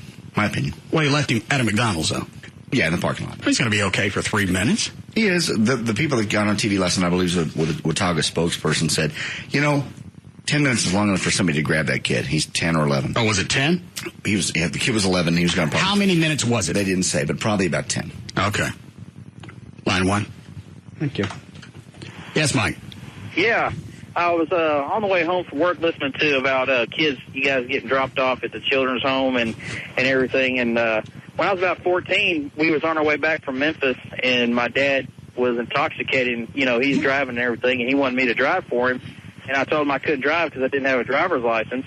So my dad got pissed off, and out of being irate and everything, he made me get out of the car in West Memphis, Arkansas, and I had to hitchhike from West Memphis, Arkansas to Oklahoma City, Oklahoma. And you were 14? I was 14. Is that messed up or what? Yeah, you win. Yeah, I'll stop with the orphanage. What? Hang on. What happened when you got home? Oh, everything was, he was all like, all sobered up, and he was like, well, I was wondering when you was going to make it home, so it was a pretty messed up deal. I was like, really, I was pretty much messed up for about a couple of weeks after that. I wouldn't talk to him. I didn't associate with him. I pretty much stayed away from him. Where was your mom? My mom, well, they were divorced. Did you drop her off someplace in Oklahoma? Yeah. So it was a pretty messed up ordeal. How old were you when you finally moved out? About 18. I think I'd been gone by my 15th birthday. My dad brought me, how many states away from home? Oh, I was in West Memphis, Arkansas. West Memphis is right outside Memphis, Tennessee. And went just across Arkansas and then halfway through Oklahoma. State and a half. Yeah. And he never got in any trouble. You never told anybody. Back then, nobody knew to call anybody. I guess. No, I ended up stopping at a truck stop. I got something to eat, so that wasn't a big deal. But I mean, it was. Well, hang on. Did nobody ask you why you were 14 and on the road? I pretty much told him, I said, hey, my dad got pissed off and he dropped me off here and I'm trying to get back home and, is there any way I can get a ride? And pretty much there was a lot of people that were, pretty nice. I only got like 3 rides till I got back home, so. And what year was this? Oh my gosh, man. 80, it had to be like 85, 86. It was a little iffy back then. In the 70s, you could probably get away with hitchhiking. More so, yeah. Yeah. And nobody said maybe we should call a state trooper or something? No, nobody. There was no state trooper. I never saw a state trooper. Nothing. Not a thing. Just everybody asked you, hey, what'd you do?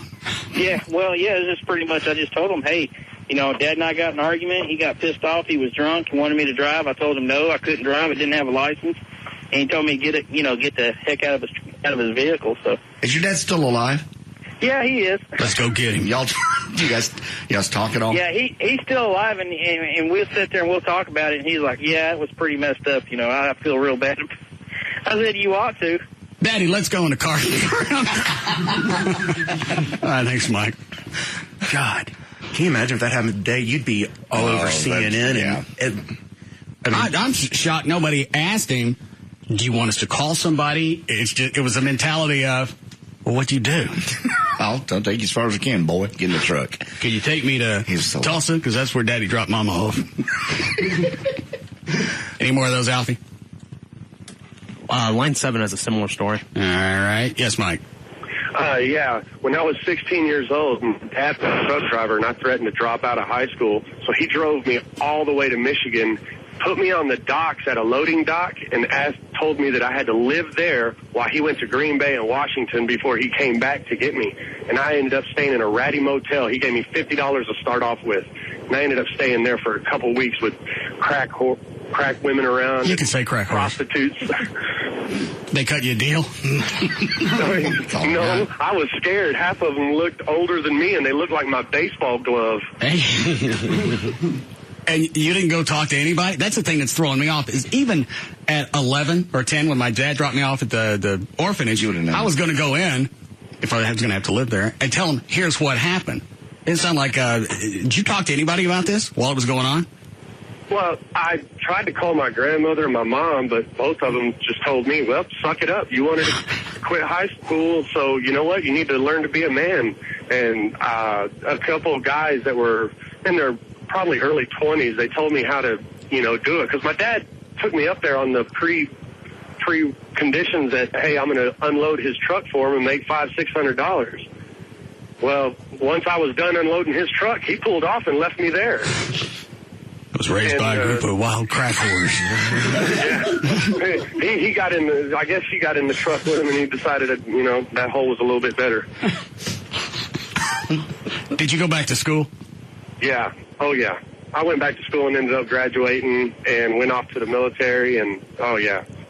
I did my time. It taught me how the real world was. Well, no, that's not the real world. Obviously, there was a good outcome, but dropping a kid off in a crack house for a couple of weeks and only gives you $50.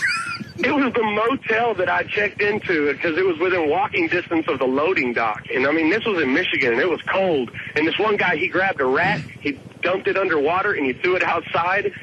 And when the rat ran across, it froze up because of the wind coming off of the lake. And he's like, don't go out there in the rain when it's freezing like this. I was like, dude, I'm from Texas. I don't even know what cold is up here. How does the movie end? That's really all you can think is you could actually sell this to somebody. Wouldn't believe it. Thanks, Mike. Well, I'm going to shut up about my mom. Well, if you can leave somebody with a bunch of crack whores, at least spot me a couple hundred. I don't know what crack whores cost these days. Well, I don't know how long ago that was, but he probably could have worked a deal. Sure he could. Dear God, that's unbelievable. They cut me a deal once I was in the pack. What, Alfie? 4? Before I knew it, I adopted their habits. Yes, Sherry. Hey, what's up? When my neighbor... Hold on a second. I see on the screen what she's going to say. What? Depending on what part of the country you're from, this could be a lot scarier than dropping them off at an orphanage. Really? Yeah. Originally from Illinois. Hey, Sherry, start again. You're on hold. Okay. I'm originally from Illinois. Mm-hmm. And when I was young, my neighbors would babysit me and the kids. And my parents and my neighbors used to say, if you guys don't behave, we're going to drop you off at a black family's house. They would threaten to do that because there was a little bit of racial thing going on back then, and it scared the out of us. So we would straighten up real quick. Well, of course. You got that hanging over.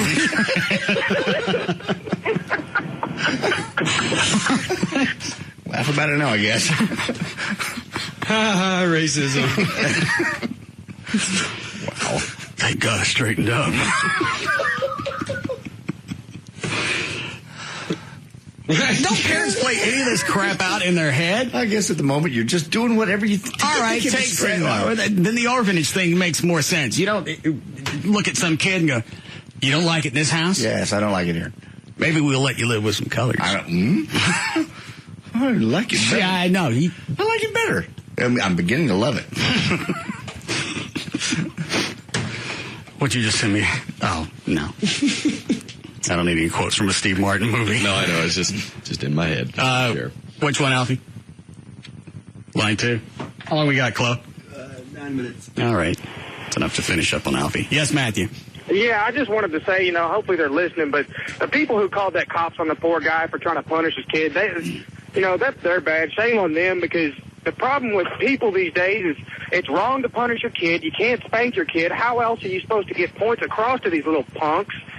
The kid finished his food and told his dad, let's go. Come on. He's not running the house. He's not driving the car. I think the dad did the right thing, and it sucks that now he's facing felony charges trying to get a point through to his son's head. Well, and now after hearing the last 2 or 3 stories, Yeah, he had it easy. Yeah, you almost want to give him some type of daddy award. State and a half across country, man. That's ridiculous. I mean, this Did you kid got hear a left at call? McDonald's. You can hear about the black people? Yeah, me standing out in front of the Buckner Children's Home for 5 minutes. Oh, that pales. Wait, yeah. And that straightened me up for a while. Well, you used to and leaving a kid 5-10 minutes at McDonald's, he didn't leave him out in the middle of nowhere. I don't know what the argument was about, but he didn't just leave him someplace. No, he did leave him near McDonald's. But again, once 911's been called and the cops are there, they've got to do something, and that's child abandonment for 11-year-old. Maybe if the kid was 14, I could see it. But 11 years old, it's Joy's kid's age. I wouldn't leave him. All right. Is that the last one, Alfie? No more threats. All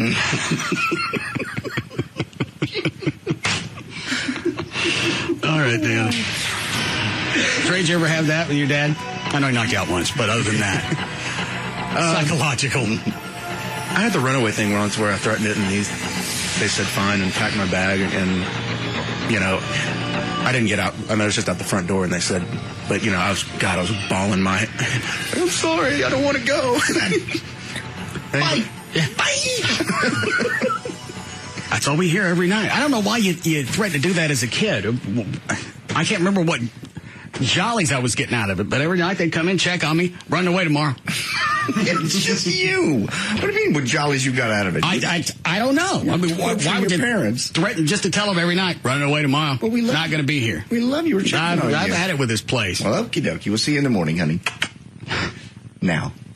Morning. What are you doing? Just the way she started it, you're running away. When? Oh, right now. I thought normally I do that, and then you find out later that I was gone. No. We don't have time for any shenanigans. You're going to get your crap. You're going to get out of here. You're going to read the instructions. And I think I walked just a couple of blocks, and I was getting ready to cross the street to go actually out of the neighborhood. I turned around just to look one more time. I'm just crying nonstop. There she is. Well, see, she loved you. She didn't want you to get hurt. She just wanted to make a point. Quit saying that at night. And I bet you did. Your mom was great. Your mom was really a good disciplinarian. But she was a good... Why you got to do something that traumatic? It made you quit. Anything else? I wasn't doing anything. So what? Every night I said before I go to bed, I'm running away. I bet they closed the door that night and went, tomorrow's the day, honey, where he's going to break this habit. Normally you run away. That's a covert operation. The parents, most of the time, aren't in on it. I applaud her for it. No, last time I threatened to run away, I actually did get it. And my dad searched for me about 15 minutes. And the scary thing was he was calm, got me, took me back home, said, go to the willow tree. And cut it down. You don't want to switch? I got no time for switches. No. Go cut that bitch down. Get the backhoe out. Get the whole thing in here. All right.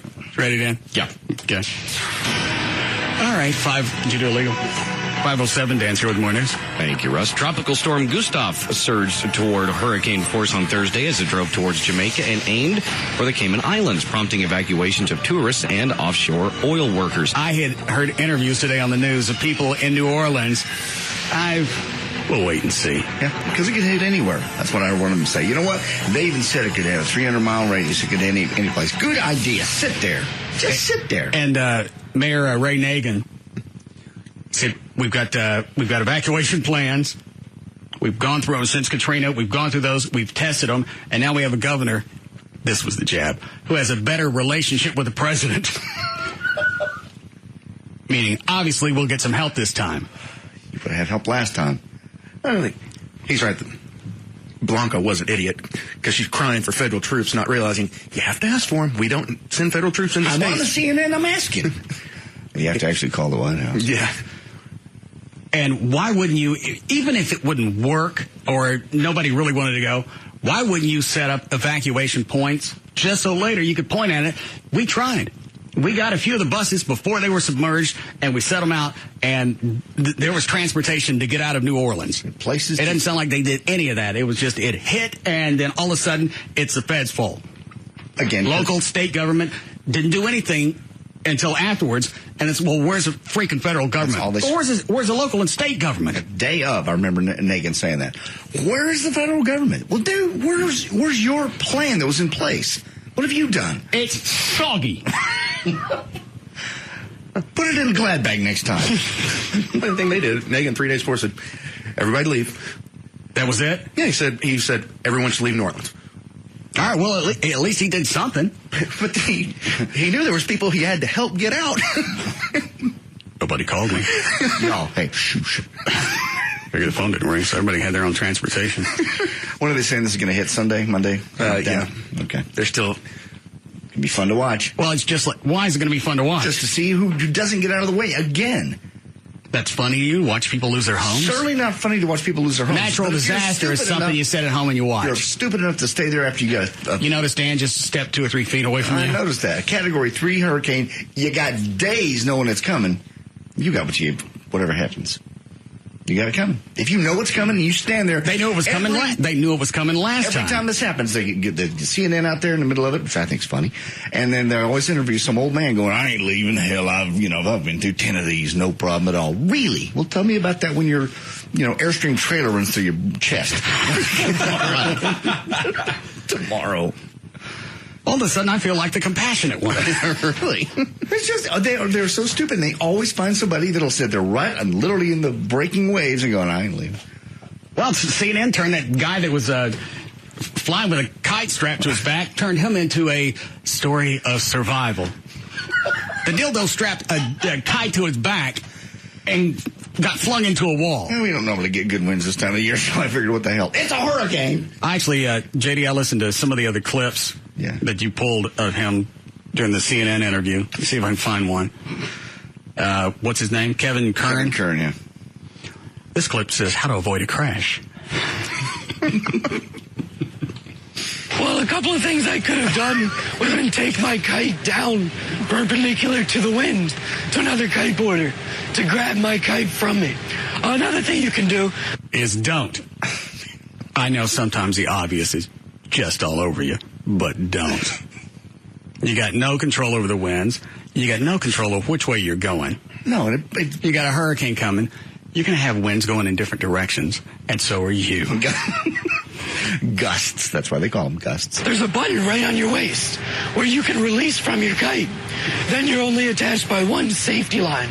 And that safety line will keep your kite attached to you so that you don't lose it, but it won't attach to you with power. Those would have been that safety line still probably would have drug him across the street because the kite's going to be airborne. You still got a tether. Well, I think he said he passed out after he hit the sand, so there's no button to push. Well, that's too goddamn bad. That's still... When I first watched that video, I went, that ain't real. That's not real. Can't be. Nobody gets flung across the street. It wasn't just a kite picking him up. It was... Yikes. You can release from your kite. Then you're only attached by one safety line. And that safety line will keep your kite attached to you so that you don't lose it, but it won't attach to you. It's fascinating how he goes back and he actually justifies why he was out there, because I had safety options. I had it all set. You got emergency release, and then the kite's at a certain distance, but it's on tether, so you're okay. Really? Wiley. One safety line. And that safety line will keep your kite attached to you so that you don't lose it, but it won't attach to you with power. Those would have been two options had I been a little bit more on point. So one of the options wasn't, I shouldn't have. No, not at all. No, he was he actually kind of was like, this is a great, safe sport, as he sat there with no voice because of the tubes they stuck down his throat to keep him alive. and just said, I just made a mistake. I went on the wrong day, and I should have. The one on cut 2 there, whatever it is I should have gone in earlier. Well, here in South Florida, the wind doesn't really show up. In the summer, we're pretty slow. So this entire interview was why he went out there, why he decided to do it, as opposed to saying, complete sense. I was an absolute douchebag and I shouldn't have gone. No. Never said that. Should have been there. I was there doing the sport. And we don't normally get these kind of wins, so I was enjoying my sport. Never once said, I was an idiot, don't do this. So when we got some good wind last week, everybody was out, including myself, and it was a great day. I should have packed it up a little bit earlier. Then I just, when that gale force wind picked up to 70 knots, 60 knots, and it carried me across the street, that was a little dangerous. I regret it a little bit, but I learned. In the long run, what's important is life. So next time I'll be out there, but I'll be packing up a little bit earlier. Next time I'll be out there. And the chick who was interviewing going, do you understand how dangerous and stupid this was? Obviously he doesn't. He doesn't. Because he said he blacked out after he hit the dirt, and then that's when Warner Brothers took over. All right, Dan, you ready to do a couple more items? Yeah. All right. Alfie. You already out there, Alfie? Yep. Okay. Let me get my music back. What the hell is that? Well, I lost it. What was I using? Was I using that sitar music? Mm-hmm. All right, Dan. Go ahead and get in the hall while I'm looking for it. Lost my sitar. No. This place sucks. All right, we'll do it without music. Okay. Dan, are you set? Yep. All right. You can mark scrubbing dishes off. Who's out in the hall? It's David Henry. Alfie, tell him to shut the hell up. Russ says shut the hell up. No, thanks. Tell him we're on the air. He says we're on the air. Great. Well, you smart ass. All right, Trey. Dan, you're on hold for a minute. Alfie, is he still out there? He just walked out in the parking lot. Oh, Trey, chase him outside. Alfie, go down the hall with him with a mic. Smart ass GM. Great, got it. We're on the air. I know. Okay. I know. I see who lied. David!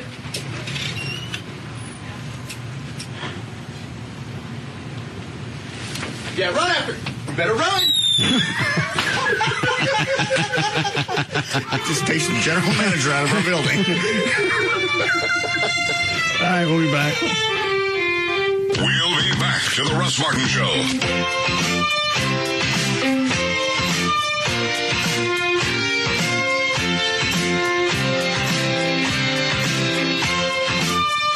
Hang on, what? What'd he do? He was going out in the parking lot, so I got one, and it just, sheer luck, just threw it out there, and it just went directly at him. Maybe we're going to check his family tree. The #1 afternoon show is found right here. The Russ Martin.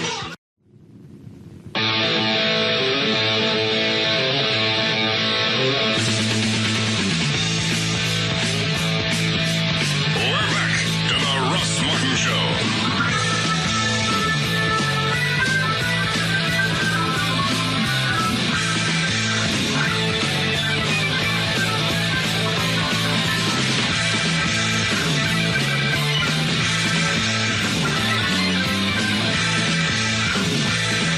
All right, Daniel, you pick up where you left off in the news. All right. Air Canada's regional carrier, Jazz, is removing life vests from all of its planes to save weight and fuel. The Jazz spokeswoman said Canadian regulations allow airlines to use flotation devices instead of life vests as long as the planes remain within 50 miles of shore. Safety cards in the seat pockets of Jazz planes now direct passengers to use the seat cushions. Doesn't that airline sometimes fly over the Great Lakes? Mm-hmm. The planes do fly over the Great Lakes and along the eastern seaboard, but the company said all the flights are within the 50-mile from shore policy.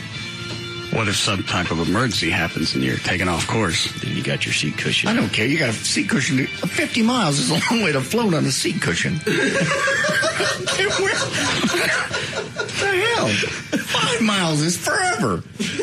I don't think they meant they only go 50 miles beyond the coast. Is that right? That's the way I Beyond took it. 50 miles, you have to have a life vest. Inside, if you only fly within 50 mials of the shore. I didn't get that one. I thought they always stayed 50 miles within the coastline. No, they have some of the flights that... Oh, yeah, you're right. Then that sucks. That's a long way to kick. Good news, folks. We're only 37 miles from shore. Here's your seat cushion. Enjoy it. Here's Sky Mall to read. But we save fuel getting here. That's beyond me. Of all the things they could cut back on, that they cut back on life vests. We don't need them oxygen masks. You know how much those weigh? Especially in the eastern. Does it say in the story if they had cut back on anything leading up to this, or was this their first choice? No, they don't mention anything else. They're just mentioning they're getting rid of their life vests. So now it's a life cut cushion. back on wings. Wings are heavy, aren't they? Yeah, they are pretty heavy, actually. Let's get back on those. Yeah, the things that hang down, those landing gear. Whew. The tires are heavy. They are very heavy to carry around all the time. Cut some bitches off. I mean, I understand pillows and blankets and magazines went away and, things like that. Well, how much really for an entire aircraft would pillows and blankets weigh? Take the drinks off, take the cocktails, whatever. The liquid's going to weigh a lot more in bulk than pillows and fluffy things and life vests. You would think probably all the pillows and blankets the whole airplane carries 100 pounds, maybe. There's got to be something else in there that you could probably do without. I'd say, like we've talked about this before, nobody will do it. But get you on a scale, you weigh too much, you weigh more, and give them, even give people 50 pounds extra and say, beyond that, you will pay more. And then you're paying for more fuel. If you're at this point, now you're taking away safety devices. Right. Because you can't afford the big people who are getting on the plane. It's time to institute something else. It's time to, hurt some feelings and get out there and go, all right, here's the deal. Unfortunately, there's going to be a scale when you check in. If you don't like it, don't fly Jazz or whatever airline. What is it, Trey? Just that name. Jazz. Why is that funny? I don't know. It's just not even funny when you did the in air quotes. You asked me when I was chuckling. I just think that's the dumbest name for an airline ever. All right, thanks for telling us. Sorry. Are you done? Yes. Go ahead, Dan. It's my favorite airline. Cowboys cornerback and punt returner Adam Pac-Man Jones has been reinstated by NFL Commissioner Roger Goodell, according to the team. Jones will now be able to play in the Cowboys season opener at Cleveland on September 7th. Goodell had already allowed Jones to play in the preseason games. So, good news for all of us Cowboys fans. How long before we get a line on the first preseason game? I mean, the first regular season? Monday. Okay. No, I take Monday's a holiday, Tuesday. And they play when? Sunday. Doesn't Texas play this weekend? Yes, they do. Regular season? First home game. Now you're going to be there, right? Yes. Okay. I thought we were going to look at houses for my mom. I told you I was going out of town this weekend. She's got to have a house. It's the end of the month. You should have let me buy those TVs from that other house. I didn't want the TVs out of that other house. I was going to take them. I didn't want them. You weren't buying them. They were forcing that as part of the sale, and I didn't want those TVs. I don't care where they went. I didn't want them. I'm not going to have you take a couple of TVs that are worth $300 total and try and pawn them off to me for $4,000. I wasn't trying to pawn them off to you. I'm not talking about you. I'm talking about them. You asked them to get out in a hurry, and they just said there's some things they didn't want to move. Well, now they got plenty of time to pack because I'm not buying a house. She just stay in the apartment for another month. So what time are you guys heading out Saturday to look for houses? What time's the game? 5 o'clock. We'll probably start early. Okay, good day. Well, you get a whole day in that way. And late. The sun stays up to what, 8 o'clock? Yeah. Plenty of time. We'll listen to it on the radio. You can. So you don't want my mom to have a home? I wanted her to have a home. I did everything humanly possible to make that deal work. But she didn't like that house. She loved that house. She couldn't stand it. She loved it. She's got enough TVs to try and sell me something that she's already got. It was you weren't having to buy them. That's the whole deal. That's just. But they made that a condition of the sale, and I'm not going to be held hostage. Once you sell her some other things she don't need. Hey, a house comes with 3 or 4 more saggy. God. She's already got a couple. Your mother, quit talking about her breasts. It wasn't going to cost you a thing. I still didn't like it. Can I have your tickets to the game since you're not going? I'm going. I'm going to Austin. Why are you going to Austin? Joy and I are going down there. We have a found a place that's a sensory deprivation chamber and massage. We're getting both done on Saturday. You go in, and it's dark, and there's no sound, there's no light. I know what sensory deprivation is. You float in the water, and you just sit there for an hour, and apparently it's really, really relaxing. Why don't you just do that at home in the tub? Because you still have lights and sounds and noise. Turn the lights off, wear some earplugs.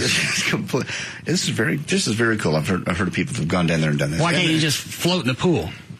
Because you hear birds and stuff. You get earplugs, you can't hear anything. This is something really different and special. We're going to go down there and check it out. But this is a screw job. It's not. It's something you can do at the house. Float in your tub. I don't want to float in the tub. We're going down there and we're getting a massage. We're going to spend the weekend in Austin. What are you supposed to get out of the sensory deprivation? Again, you just shut down everything, and it takes, what do they say? Don't you start to hallucinate at a certain point? You can. Yes, you absolutely can. Go ahead. No, I mean, sensory deprivation is a form of torture. Not really. This is a way to unlock your mind and relax. This is. I've looked it up online. These people they're like hippies, and they've taken this house. They've completely done it Zen style, and they're really into this. And you do the hot rocks massage and everything, and then you go in and you float for an hour. Why don't you just go to Cuba? What? I don't want to go to Cuba. I'm pretty sure they have hot rocks there. Mm-hmm. Yeah. And they're good at the sensory deprivation. They call it waterboarding. We don't do that. This is relaxing. What is a hot rocks? It's part of the massage. Well, come over to the house. I'll take some briquettes out. No, I don't want that. We want to do the one with the massage. And they put them on your chakras, I believe. And your what? Chakras. Your points of energy in your body. All right. And they, supposedly gets rid of all. What are you paying for this? $100 for both. Massage is $50 and the float is $50. It's 2 hours. They can charge you $50 to float in a pool? Not a pool. A sensory deprivation chamber where you can't hear anything, see anything. I did this in college. I got cash that says they give you earplugs. They may actually just for the water. I mean, so you wouldn't get water in your ears because they have. It's just so you can't hear anything. You could float in a pool or float in your tub and not cost you a freaking dime. Plus, you have 10 pounds of Epsom salts, which makes you actually literally buoyant over the water. So you're floating. There's no stress on your body, and you can't hear anything or see anything for an hour. Yeah, but people say the first thing you did. I did this in college for like 20 minutes, and this is an hour. You start hearing your heartbeat. You start feeling your blood flow. It's really spooky, and then that goes away, and you start seeing little fireflies and things.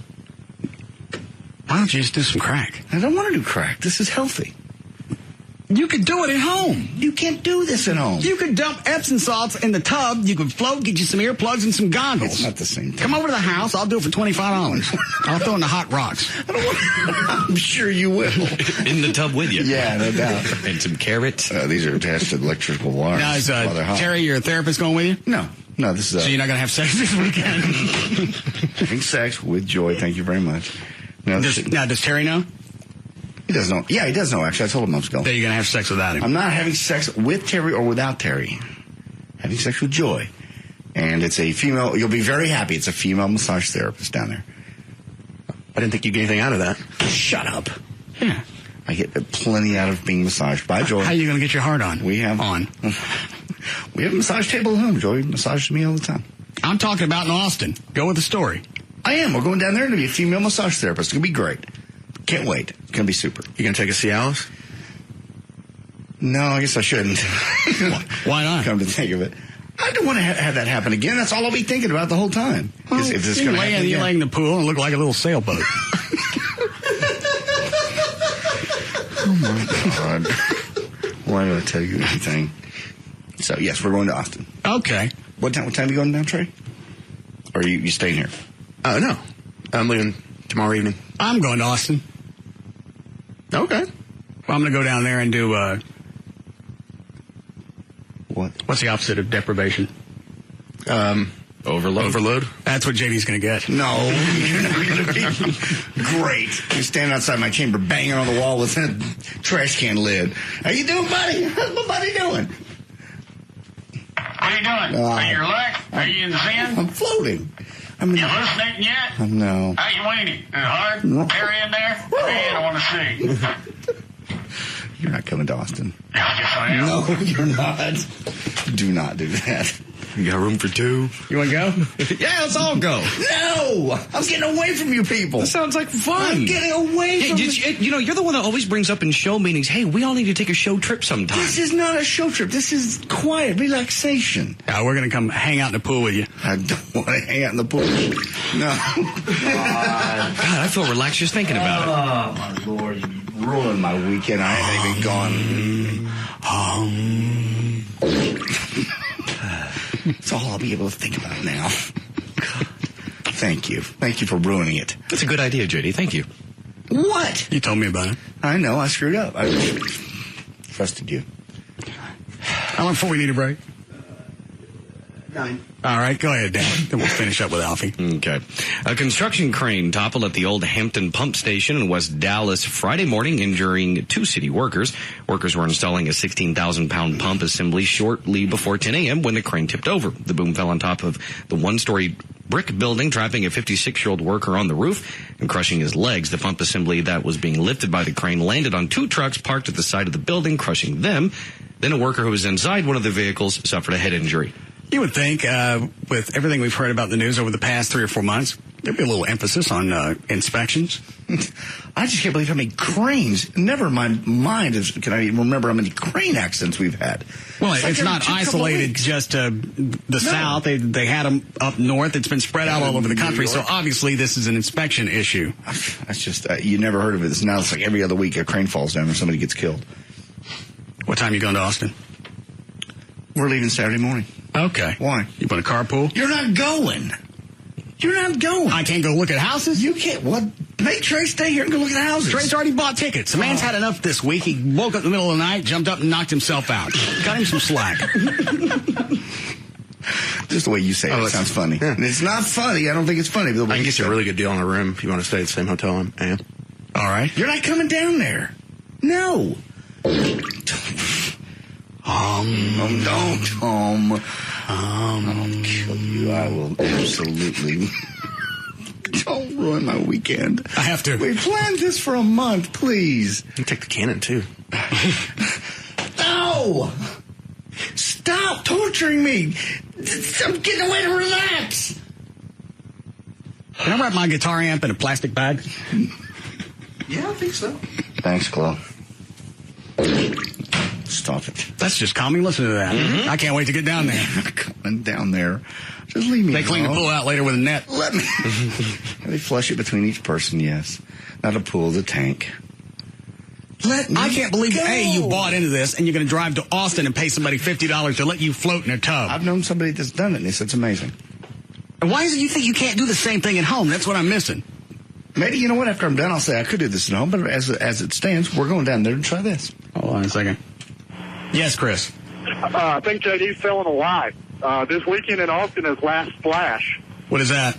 It's a gay event where everybody gets in the Brazos River in inner tubes and floats down drinking beer. Yeah. Well. Is that what you're going down there for? You caught me. Yes, absolutely.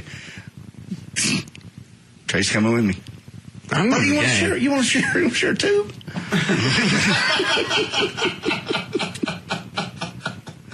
Aren't you tired of being gay? No, I'm not gay.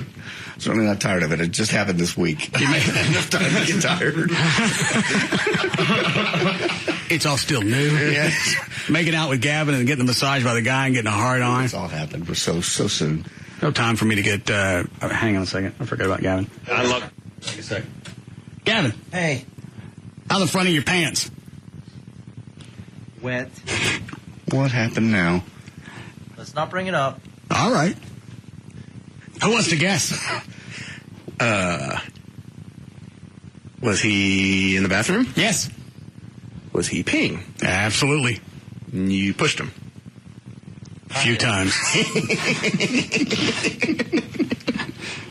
I was leaving, he went in. I shut the lights off.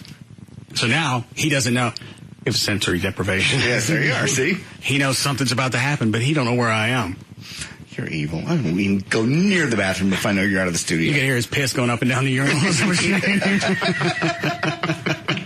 What kind of pants is he wearing? What are those, Gavin? Black. It was like an episode from Halloween. I didn't know where he was at, and I couldn't turn to look. Because at one point, right before I got to him, I got off to his left. Gavin. You're evil. What are you doing? That's when I got him.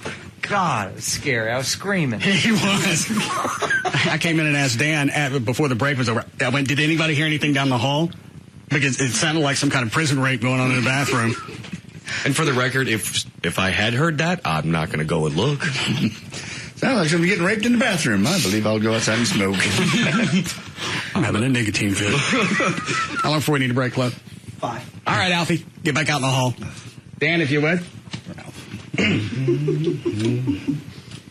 Why is the pool, by the way, filled up in the back, up by the parking lot? We're going to fish later. Getting ready for the Memorial Day weekend. Alfie, you're set? Is the wireless mic still on? Yeah. All right. Dan, you set? Yeah. All right. Let's see where I left off. Okay.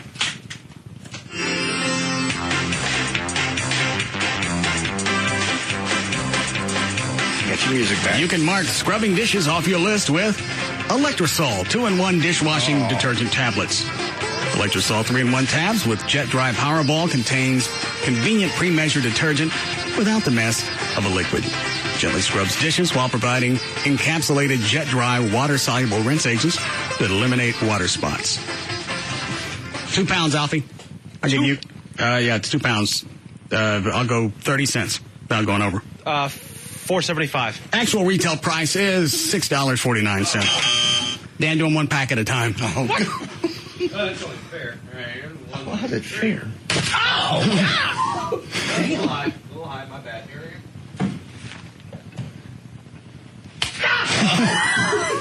Damn. Oh. How many are in the box? I don't know. How many are in there? Oh, there's a lot. Go ahead. Handful. Oh, there's a lot here. All right. Dan, let's move on. Oh. Those are fun to throw. Okay. Perfect anytime. It's Pepperidge Farm's Milano Mint Distinctive. A cool mint flavor with deep, rich chocolate. The Art of the Cookie by Pepperidge Farm. All right, Alfie, it's 7 ounces. $1.50. Actual retail price is $3.39. Sounds tasty. That's a big cookie. What? Sounds tasty. All right. And the next item up for bid. Enjoy Eddie Murphy in Coming to America on Blu-ray. No. Coming to America, cast comedian Eddie Murphy as a pampered African prince, Hakeem, who rebels against an arranged marriage and heads to America to find a new bride. Rated R from Paramount Home Entertainment. It's going to hurt him. 50 cents without going over, Alfie. $9.99. Actual retail price, $19.86. There we go.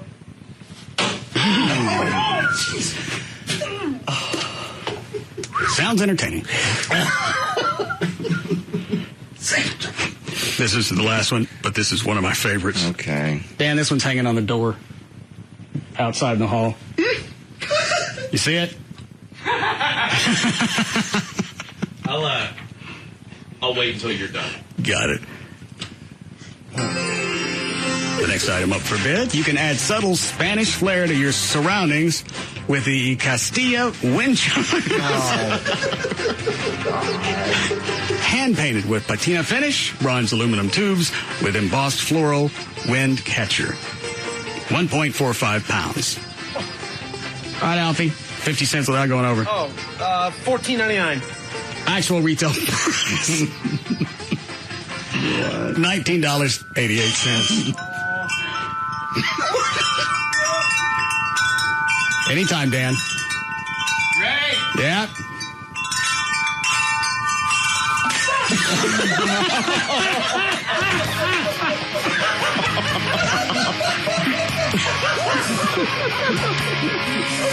All right, we'll be back. We'll be back to the Russ Martin Show.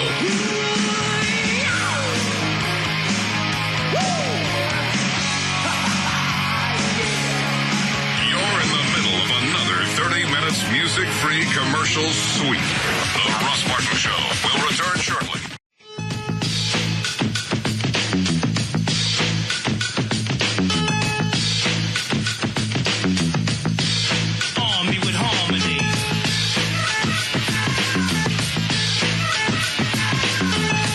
We're back to the Russ Martin Show. Dave, drop a load on.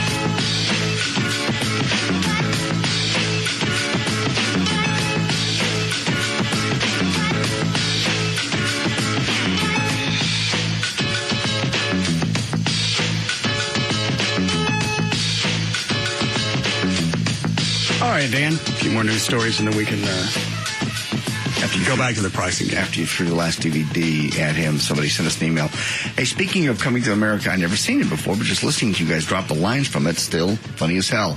I guess I'm going to have to buy it this weekend now. Thanks, love the show. You still haven't seen it, John? I still have not. I'll rent it and watch it this weekend. I'll bring it with me when we go to Don't Austin. bring it down. I don't need it. I'll buy it. I'll take that copy you threw it. Alfie. No, Alfie gets to keep everything we throw at him. Oh, I didn't realize that. Okay, well, most of it's on the floor splattered. But he has those wind chimes. That may be the funniest thing we've ever thrown. When I sent Claude the list of all the things to go pick up today, he called me at the house, and he got to the wind chimes. He goes, "Really?" That was before I sent him the complete list. Because there are two more items that are worse than that. I'd call them big ticket. Yeah. Okay. Reveal itself. You want legal here? I'm cool. All right. 6 o'clock. Dan O'Malley's here with news. Thank you, Russ. Just as the Labor Day weekend arrives, new figures show a rise in drunk driving motorcycle deaths in Texas. Georgia Shakiris, regional administrator of National Highway Traffic Safety Administration, says they're up 15%. She blames undertrained older drivers trying to go back to the two-wheelers they remember from their 20s. You see that commercial with the guy stops a motorcycle and he has the beer in his helmet all the way up to his eyes. Cop asked him if he'd been drinking. Well, who's that going to really stop from drinking and driving? Those commercials make me sick. It's like they spent a lot of money on them. I didn't realize it was a DWI spot. I never watched the whole thing. I just see the guy open up his helmet and a bunch of crap comes out of it. I thought it was for beer. Department of Transportation. They're for, over the limit, under arrest. That's it. That's their punchline. I'm okay with a PSA, but just do one that I get. I was going to say, who in the world is going, okay, I've had too much to drink. Oh, the guy with the helmet. That's right. I can't drive. I mean, that's not going to stop anybody from drinking and driving. And they spent a lot of money on them. Well, you could go back and then do something a little more graphic. Some of the TV stations might not carry it. But if you're going to make a point. It's like with seatbelts. I didn't start wearing my seatbelt till the early 80s. I got a ticket, had to take defensive driving. And the Mesquite cop showed us video. Actually, it was Polaroids of people who had been in accidents with no seatbelts. Oh, pretty effective. It was enough to get me started. Yeah, I guess. And at that point, if you don't have to cross your chest, you feel like something's wrong. I guess probably the state, though, it's like, we don't want to be graphic, we don't want to be gross, we don't want to scare anybody. Well, DWI isn't something you can really be that PC about. No. Either you're going to get the message across or not. And this cop at the time obviously wasn't being PC because one of the pictures was a guy that was missing started at the top of his mouth, and the rest of his head was gone. Oh, God. Just that one was enough to wrap the course up. To make you wear your seatbelt forever. So that's going to be something that's going to carry more of a message. Turn around, don't drown, those kind of things. The state spends so much money on those. Drive in, have a swim. If you really have to get to that point, then just let them go. And charge them extra if you got to send firefighters in to drag their ass out. That's a great idea. Like you said, as you've said before also, get a megaphone, go out to the rushing water, go, we're not coming for a while. Sit there, stupid. We've got other people who are in a quandary with no fault of their own. Exactly. got stuck in You the saw storm. the water. You decided to give it a shot. You lost. Sit there. It kills me every single time it rains. They set the camera up. People drive right by around the barriers into the Well, and sometimes it's running water, and now you're going to put the firefighters at risk because they got to go out there and get their dumb ass. I'm a fireman. I'm going to sit out there, and I'm going to wait for crap to recede. If it's your own fault, you really should get charged something, even if it's only $100. I'd do more than that. I'd negotiate with them on the side of the road. Looks like the car's starting to fill up. Help, yes! Save us! Save us! We take Visa. I don't have a visa! Oh, dear God, it's getting high! You got cash? Oh, yeah. Hold on. Soggy? Yeah, 20. $20. $250. I don't have $250 on me. You take ATMs? Let them drown. Oh. Especially if you've got to put somebody else's life at risk because you were too big of a douche not to drive through it. And most of them have signs. Hey, you know what? That would be a good PSA. You're going to spend some money, do that. Here's the deal. Next time it rains, you drive into passing water, it's going to cost you X, and we may or may not come get you. Yeah. That's a good PSA. That would sink in. Take the repairs to your car, which are going to be an ass load. Just take that out of the equation. You want us to come get you? That's going to cost. That's great. And sometimes we've got a floating scale, and we're not really sure what it's going to take for us to get in there. You're driving kind of a crappy car, you probably ain't got a lot of cash. Sit there. Sit there on your boat. All right, Dan, go ahead. Okay.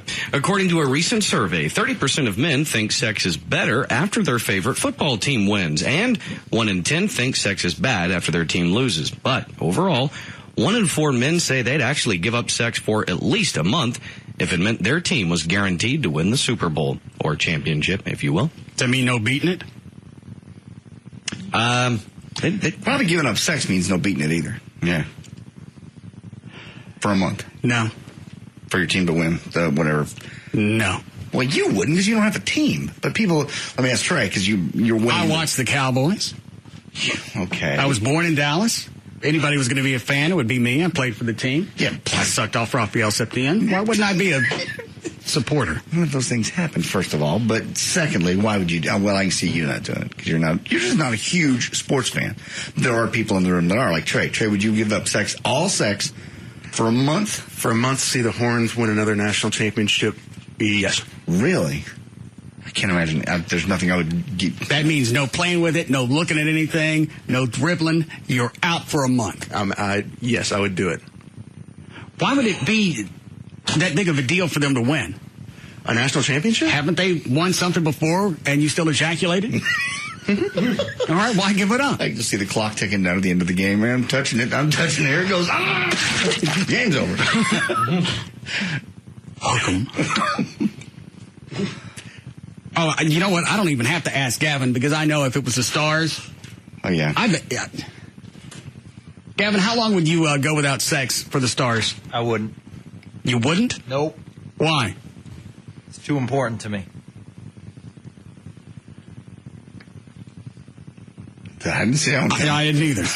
Even if it meant like you could have Game 7 center ice tickets. No, it's not tickets. It's just for them to win the Stanley Cup. Oh. It's a month. 1 month. Kind of self-centered ass wouldn't you give up ejaculating just so the Stars get a Stanley Cup? Man. Because. Plus, after a month, I'd be able to fill it, bitch up. Bring the cup over here. It's not. They only give you one. We only get the one. It's not fair to her. Why? Fair to who? The girlfriend. Now, you still take care of her. Yeah, she could still have orgasms. You could use different sex toys. You just can't participate. Listen, I'm the most diehard guy. Probably Trey and I are the most diehard guys. I disagree. I'm sorry. I can't give it up. I need it. That's a little narcissistic. Why? It's something I enjoy. If that's part of the deal, that the Dallas Stars are going to get the Stanley Cup, all you got to do is keep your milk back for a month. You think if it was the opposite way, and if they said, hey, you know what, you can win the Stanley Cup and... You know what, I can already tell this is going to be a stupid analogy. No, I'm already working on one. I don't need the other side. No, I'm just saying, these guys, as much as I love them, they wouldn't give it up, so why should I? That's not the question. It's just something I love. So you're asking me to two things that I love, and I happen to say I love sex more. All right. I thought you were more a loyal fan. Oh, Jesus. It's really disappointing. Very. How are you disappointed? Wait till I tell the stars. No, you're not going to tell the stars. You can forget about your swell seats. No, that has nothing to do with my seats. I'm there for them every single... Not part enough. And you'd, honest to God, do that, Trey. Honest to God, to see Texas win another national championship, because I go to it, that was such an amazing... I mean, given I got to see probably one of the best college football games of all time, but yes, that was such an awesome moment. Are you going to cry? No, I'm not going to cry, but, I mean, and I'd be all over it after. I mean, I'd have a date and we'd be heading... I don't care. We're in the stadium. Come here. What's the name of the mascot? Longhorns? That thing. The Bevo? Bevo. Yeah, he's getting in the ass.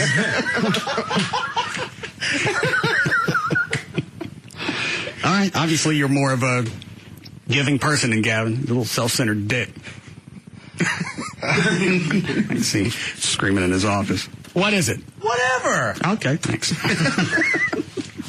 Go ahead, Dan. Man brings a convincing argument. Hold on a second. Are those about the fire rescues? All right, hold on. Yes, Robert? Hey, boss. Yes. Land where I work on, the guy uses it as a dove hunting reserve. So he has dove hunters come out there. And I tell him, you get out there and get stuck in the mud before I ever start the tractor, it's $50. It's your own damn fault for driving out there in the mud. It's going to cost you out the ass to get pulled out. Why are you stopping at 50? We start at 50. Oh. They get pissy, it goes up. That's ridiculous. Mm-hmm. What's the most you've charged? I charge one guy $125. I'm not paying it. That car will sit there until it rots. Okay. You win. Bring your own backhoe out here. And obviously, the guy that owns the land's not going to let anybody else out there.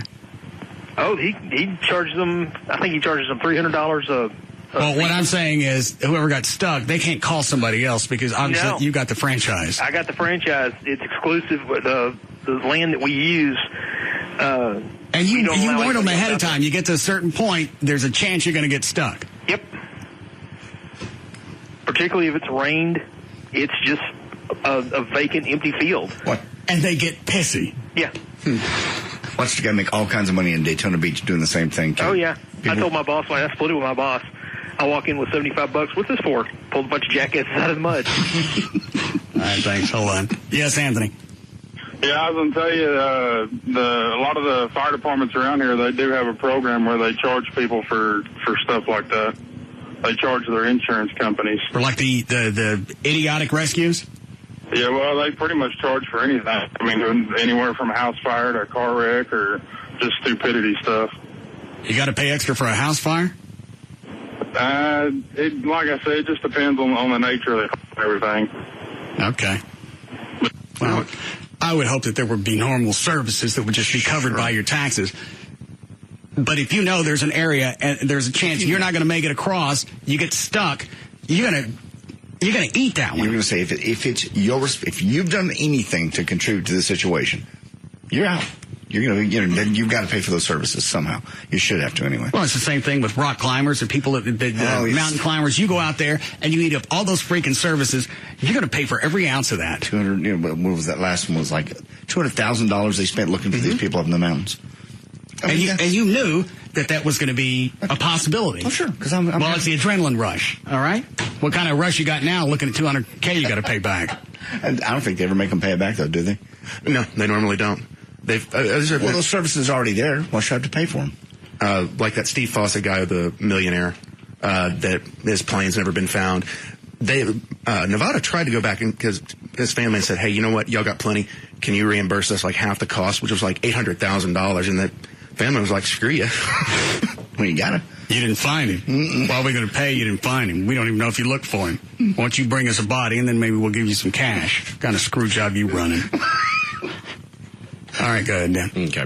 On Tuesday, officials for the Ladies Professional Golf Association announced that effective next year, all international players will be required to speak English. I saw that a couple of days ago. Who cares if they speak English or not? I guess just communicate with the rules. The rules officials Have an on the interpreter. course. Well, you can't have an interpreter if you've got 20 different countries. You can't have an interpreter for every. Well, just country. make that part of the. Is it the LPGA? Yes. Make that part of the requirements is you bring your own interpreter or you learn to speak English. Well, they're just now saying because I think the problem is. Hang on, Dan, does it say in there? According to an official from the LPGA, the rule says it is not targeting any specific player or country, but since tour sponsors have to be able to interact with players, the rule became necessary. So they're worried about their marketing. All right. So it's not just dealing with the officials. It's to go out, the meet and greet. Exactly. And you know how that is with golf. I mean, it's sort of similar to NASCAR in the sense that you as the player, you have to be able to interact with your sponsors. And again, yeah, you're right. It goes back to marketing. And if they're not singling any one person out or nationality, then it doesn't make any difference. Right. How long we got for you? I need a break, Cliff. 7. You gonna go back out in the hall? Sure. You have something in store, right? Something new and crazy. Well, we got a few different normal things, and then we get to the big ticket items. I can't wait. Daniel? There's Alfie. I don't see it. Alfie, you out there? Yes. Okay. He sounds so excited. Yes. Alfie, do you not enjoy this game? No. Look, what did you expect him to say? Why do you keep playing? Because I have to. Okay. All right, where's my list of stuff? All right, here we go.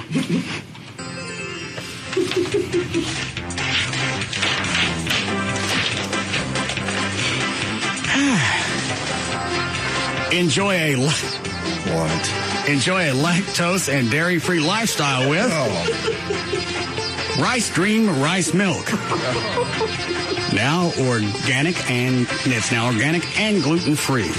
A light, refreshing flavor makes a great alternative to your favorite beverage or recipe. Bet it ain't light.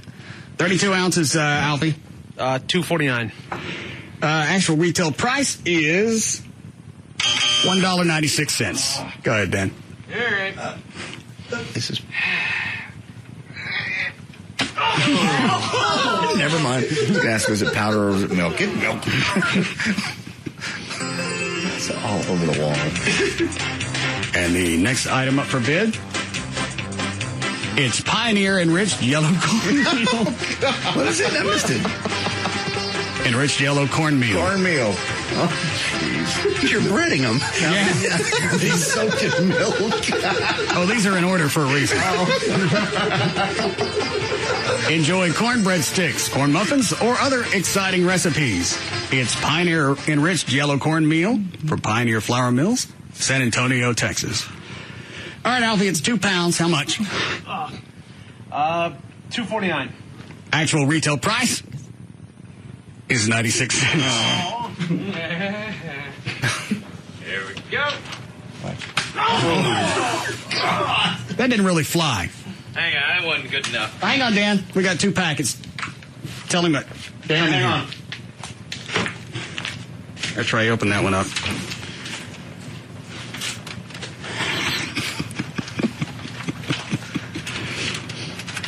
That one's actually a 5-pound bag. Oh, Jesus. I can hear you. Oh. Go ahead, Dan. Oh, man. Still didn't get the puff I was looking for. No. Try it one more time, Dan. Okay. Oh, my goodness. Whoa. That sounded tasty. Alfie, back up so I can see you. Trey, your big head's in the way. Oh, God. It's got dandruff bad. Oh, you look like a fish stick. We got time for a couple more? Wait a minute. All right. Oh, no. What did you ask me during the break? Oh, the wind chimes again. Okay. Add subtle Spanish flair to your surroundings with the Castillo wind chimes, hand painted with patina finish, bronze aluminum tubes with embossed floral wind catcher. 1.45 pounds. All right, Alfie, I think you guessed $15 last time. It's more than that. $19.99. Actual retail price is $19.88. Oh, you went over. Go ahead, Dan.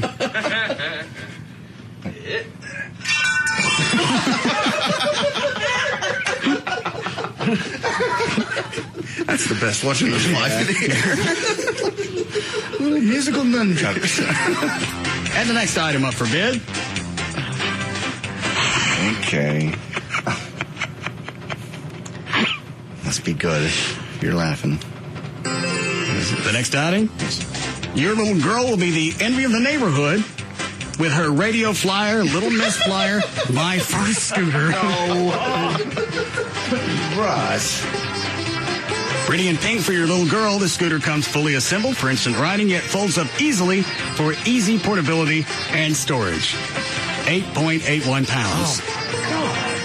All right, Alfie, you can come within $2 without going over. $20. Ooh, bad news. Yeah. Actual retail price, $40.46. Dan? Poor dude.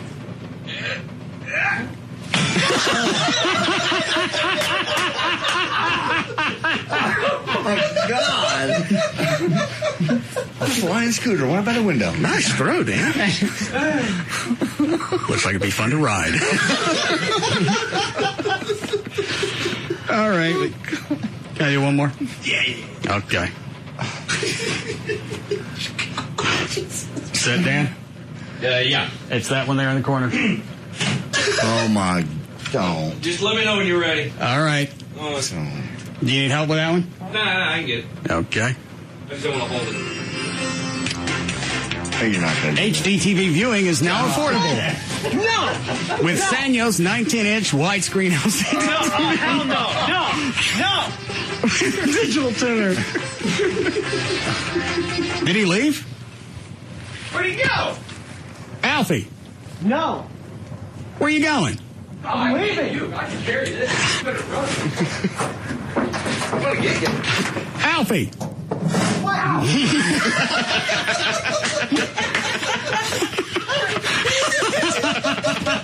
Never got a chance to guess the price.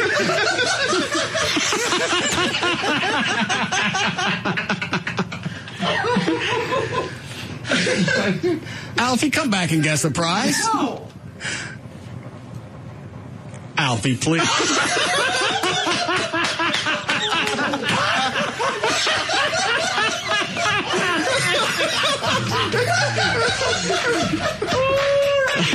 All right.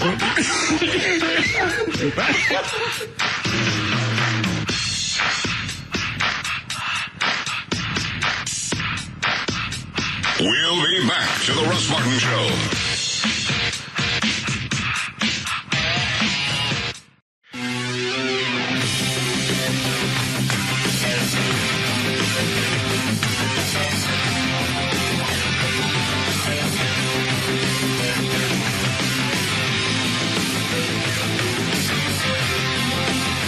We're back to the Russ Martin Show.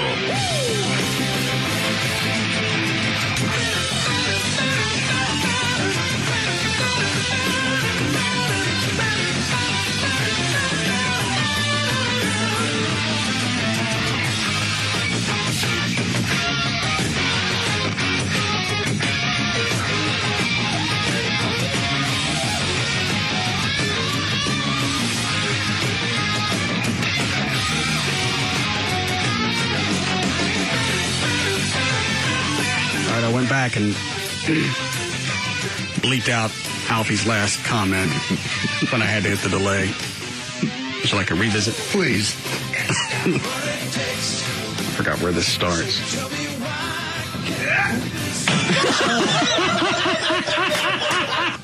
Was that the scooter? Yeah. God. Did you want me to fast forward to the end? No. You have a scooter again? Yeah. All right.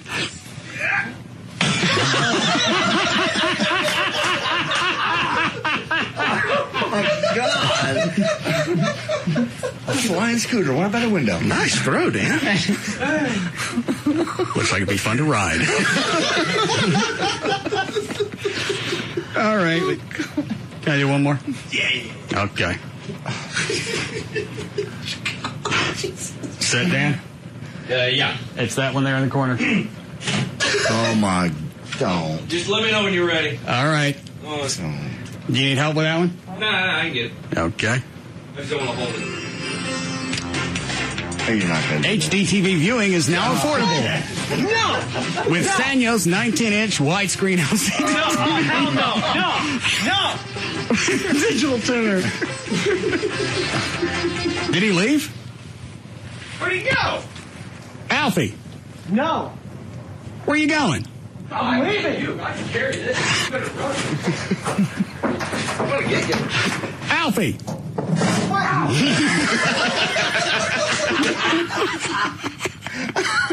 Roll it back. Okay. No. Where you going? I'm leaving. You, I can carry this. You better run. I'm gonna get you. Alfie.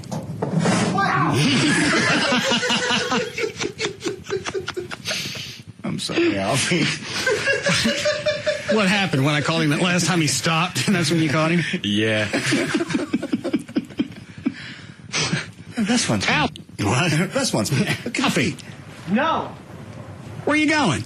I'm leaving. You, I can carry this. You better run. I'm gonna get you. Alfie.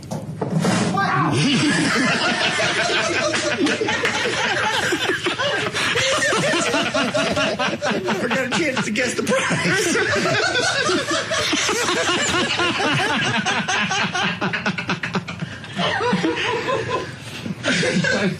Alfie, come back and guess the prize. No.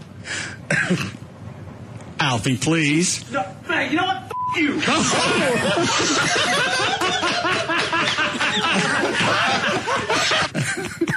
Delivery. You know what? I know what. Let me go back to where Dan hits him with the TV. Where you going? I'm leaving. You, I can carry this. You better run. I'm gonna get you. Alfie. Wow. Alfie. No. Where you going? I'm leaving. You, I can carry this. You better run. I'm gonna get you. Alfie.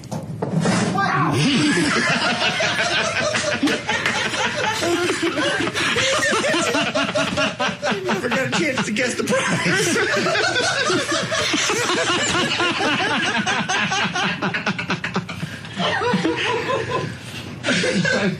Alfie, come back and guess the prize. No. Alfie, please. No. Hey, you know what? F*** you.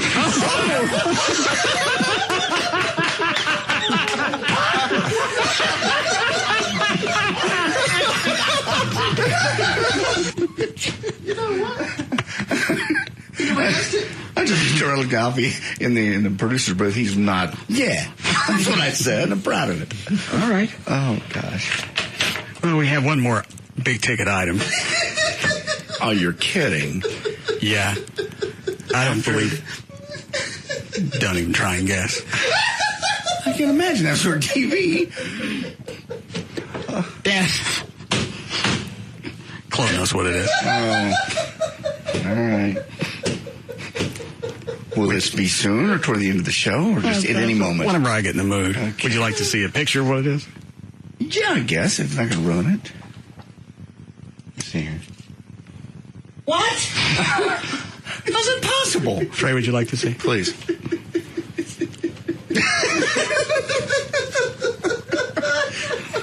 Russell? Chloe? Shut up.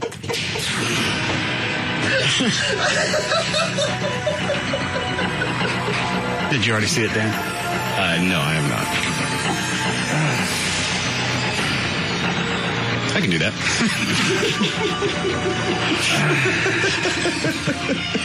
All right, 6:37. Dan O'Malley's here with more news.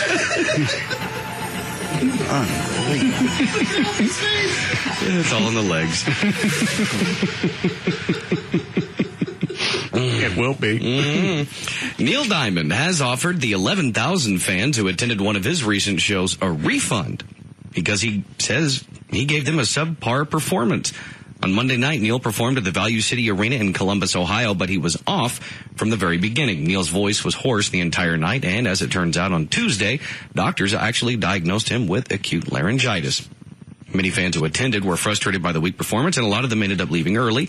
He performed his entire set without ever acknowledging there was a problem, but of course now he's apologizing. He said, "Dear fans in Columbus, I haven't let you down before, and I won't let you down now. Until you hear from me again, remember, you are the sun, I am the moon, you are the word, I am the tune, forgive me. I love you, Neil." Well, you give him credit because there are a lot of people that go out and screw it. Gavin. Yeah. I'd like to give the money back from Live 8 because I blew it. I was drunk. Really? No, I'm keeping my cash, but I think you should give them their ticket back. No, wait a minute. I mean, Gavin thought you were going to give your cash back. Yeah, I thought you were giving your cash back. Oh, no. No. My cash has already gone into the foundation. I don't keep that. The station made a profit off of it. Give them their $11 back. No. It was a great show. I blew it. No, you did not. No. Don't open this can of worms. No. Could people call you directly for the refund? No, they cannot. No. No refund. Says it right on the ticket. Sorry. It's a great show. Everyone walked away happy. What's Gavin's number? No, there is no number. It was new number. Trey, go into Gavin's office and call close so you can see what the number is. Okay. No. Go ahead, My Dan. phone doesn't work. Go ahead, Dan. On Monday, Collins Dictionary of Britain released a list of the most commonly misspelled words in the English language. So here are some of the most commonly misspelled words. Would you like to play? Me? Sure. All right, go ahead. Okay. Liquefy. Liquufy. That is correct. Thank you. Actually, no, that's incorrect. I'm sorry. All right, go get the wind chimes. The correct spelling is Liquefy. All right. Conscience. C-O-N. Let me write this down. C-O-N-S-C-I-E-N-C-E. That is correct. Most people usually leave out the C. Okay. Did you get the number yet, Cliff? He hasn't called me yet. All right. Go ahead. Foreign. F-O-R-E-I-G-N. F-O-R-E-I-G-N. Yes, that's right. I'm sorry. Mortgage. I got that one. M-O-R-T-G-A-G-E. That is correct. Most people. How long does it take for him to call from Gavin's office? I don't know. Go ahead. Most people leave off the T. Phlegm. It's a good word. P-H-E-L-G-M? No. No. You switched your E and your L. Spell it. P-H-L-E-G-M. Oh, that's too bad. Go get the TV. Did you get the number? Yes. You gonna give the money back? No, there's no reason. You don't think, by the way, that I totally ruined the end of the night? They shouldn't get their 1053 back? You didn't ruin the end of the night. Hold on a second. Yes, Chad. Hey, tell Gavin I need my $11 back. All right. Would you like the number? It's $11. It's 214. No. 525. No. 7105. No. 525-7015? Yes. Okay, thanks. All right. Yes, Pam. Yeah, I need my money back. You have a pen? 214. 525. 7105. Thank you. No. It's the right thing to do, Gavin. No, it's not, JD. Well, apparently Neil Diamond thought it was. You guys are jerks. You gonna give them their money back? No. Telephone. I'm going to treat them like crap, too. I'm not giving you your money back. And I'm not giving you your money back. Since we're going into a holiday weekend, I guess I should give them your cell number as well. No, you do not.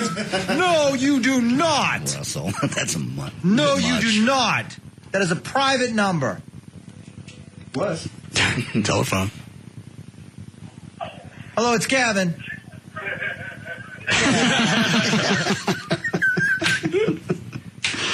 All right. Dan, save that number for the plug. Yeah, we'll do. Oh, God. And I can hear Gavin screaming in his office. Hollering. There's one word left. All right, the most commonly misspelled word. All right. Can you spell supersede?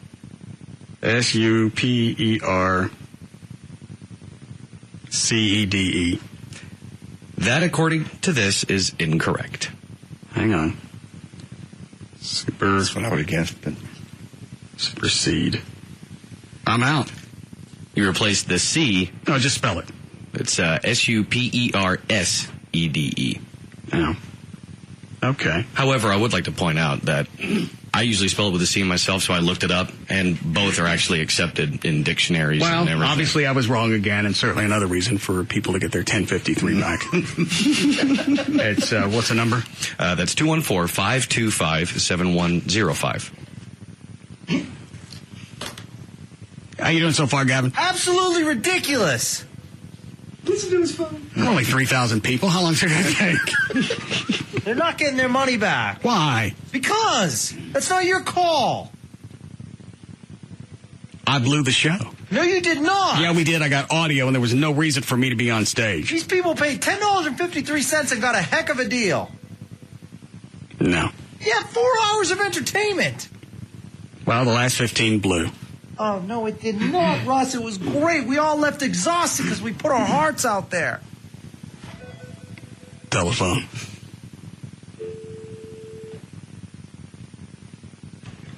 Hello, it's Gavin. I didn't even know it. I want my money back.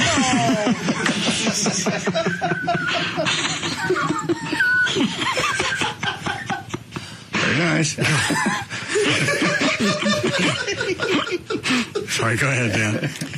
According to a study released yesterday, obese Americans spend nearly $10,000 a year more than average-size Americans. Here's the breakdown. When you weigh more, your car burns more gas. Over the course of a year, an obese person burns about 9 gallons of gas more than an average-sized person. That costs about $36. The average obese person loses about 1 week of work every year due to obesity-related problems. That comes out to $932. And paying for an extra visit to your doctor costs an extra $15. The Americans also spend about 4% of their money on clothes every year, but of course big people are hit with the additional 25% for their clothes.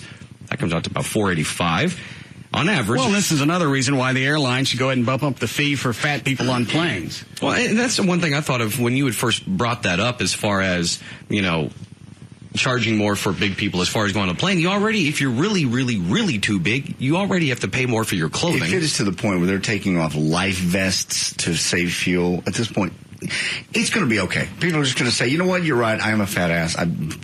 Charge me more. Well, and I'm ready for that. I mean, you know, I'm 40 pounds overweight, and I'd give everybody 50 pounds, though.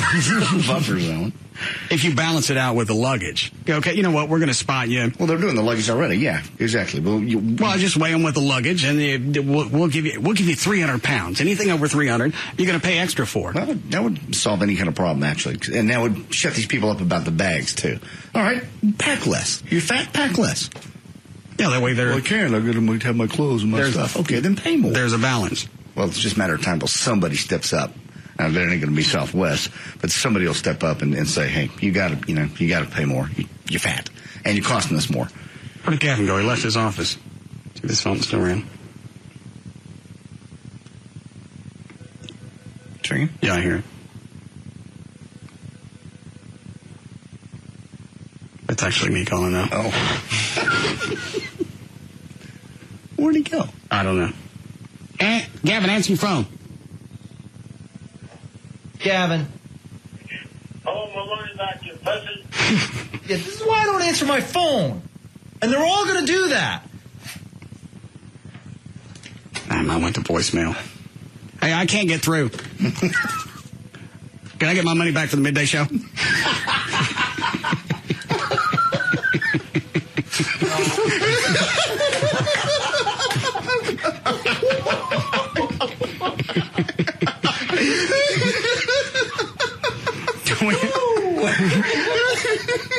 Do we need a break? All right. Get Alfie set up for the last item. I forbid.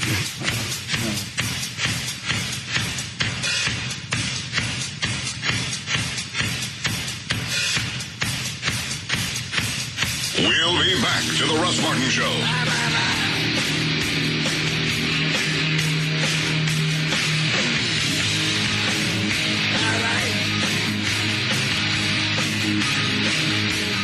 You want to get right? We're back to the Russ Martin Show.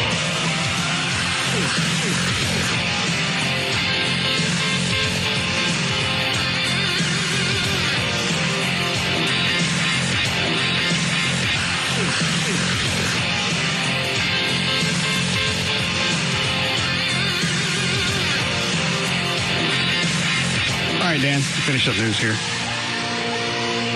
On Tuesday, the U.S. Census Bureau released its annual report on income and poverty. That said, here are the 5 poorest and the 10 richest cities in the U.S. You're not going to let us go to Austin with you, John? No, you can't go to Austin with me. No. Thank you, though, for the offer to ruin my relaxing Zen massage weekend. But no. And you're going to give somebody $50 to let you float in a tub? Yes, $50. And that's a really good deal. 50 for the massage and 50 for the float. It's really a pretty good deal. And your appointment's at 11? Yes. How'd you know that? How'd you know that? I want to be in the neighborhood. Don't you dare. Don't. Come on, cut me some slack. Getting away to relax, just to be alone for Maybe a few I would days. like to have my census deprived. Well, then possibly maybe you go next weekend. You can't This go is a holiday weekend. Well, then, please. Just, is it expensive at the Wyndham Garden? How the hell did you know that?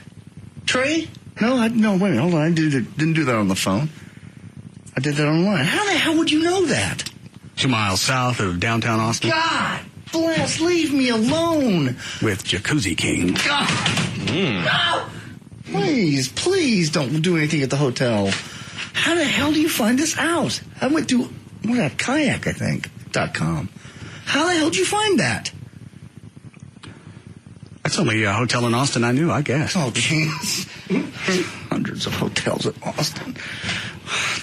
Why do you want to torture me? I want to get away for a massage, a relaxing Zen-type weekend. Are you getting away from me? I'm getting away from everything. Just getting away from town and stuff. I want to go down there and relax. Why do you want to torture me? No, just tell me. Why do you want to tell me that you know where I'm staying? I won't go. Okay. You won't go? No. You're going to do something to me at the hotel. You're going to do something at the hotel. I'm not going to go. I'm not going to drive to Austin just to terrorize you. You'll send someone. There, Trey. There's the address. Oh, thank you. You bastards. That is so unfair. Why? But what do you mean, why? Getting away to relax and just... Nobody will bother you. Relax. I know better than that now. The whole time is ruined. There's no point even going.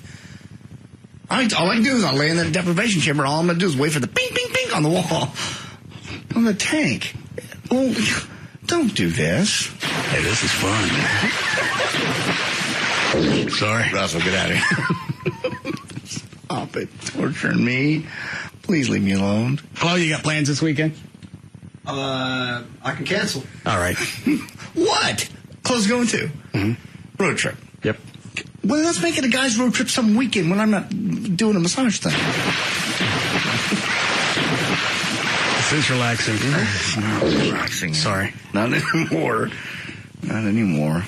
Well, don't ruin You'll this. enjoy it. I will if you don't go down there or don't bother me. We haven't had a road trip in a while. You're not going. Marco. What? Marco. What does that mean? Marco. Polo. I don't get it. It's splashing around with JD. It's a game you play in the pool. Slap him. Thank you. I'd like to be able to hear it. Oh, damn. Go ahead, Dan. Man, we got flat back. The top 5 poorest cities in the country. Pittsburgh, number 5, Buffalo 4, Miami, number 3, Cleveland, number 2, and Detroit, Michigan comes in at number 1. 5 richest. San Diego at 5, San Francisco, number 4, Anchorage, Alaska. This is not really that fascinating of a story. I know Plano's number 1. On July 16th, 50-year-old Mark Schwartz and his wife, 48-year-old Christina Maria Petrowski Schwartz, were found murdered in their home in Brooklyn. Now, obviously, nobody deserves to get killed, but after hearing how Mark and Christina Maria slammed just about everybody they knew in their will, can't really say it's terribly surprising that someone did. So what did Mark and Christina say that was so bad? To Mark's estranged brother, Robert, they wrote, "To my brother who I know hopes to be in my will, well, here you are. I leave you the sum of $0. I believe this sum is fitting, as you are probably the greediest person I know. You're probably screaming and yelling by now, but Robert, brothers are supposed to want each other to be the most they can be and make the most money they can. You, on the other hand, All just they got to sat do in is judgment. all they got to do is look at the will, and you got a whole list of suspects. Yeah. Oh, yeah. Absolutely. All right. You sat in judgment of me and were always jealous. So, Robert, you have a choice. You can come to my gravesite to say hello out of love or piss on me for not giving you money. I take column B. Now, to her family, they wrote, you were never there for me or my children, but always there for your distorted version of Catholicism.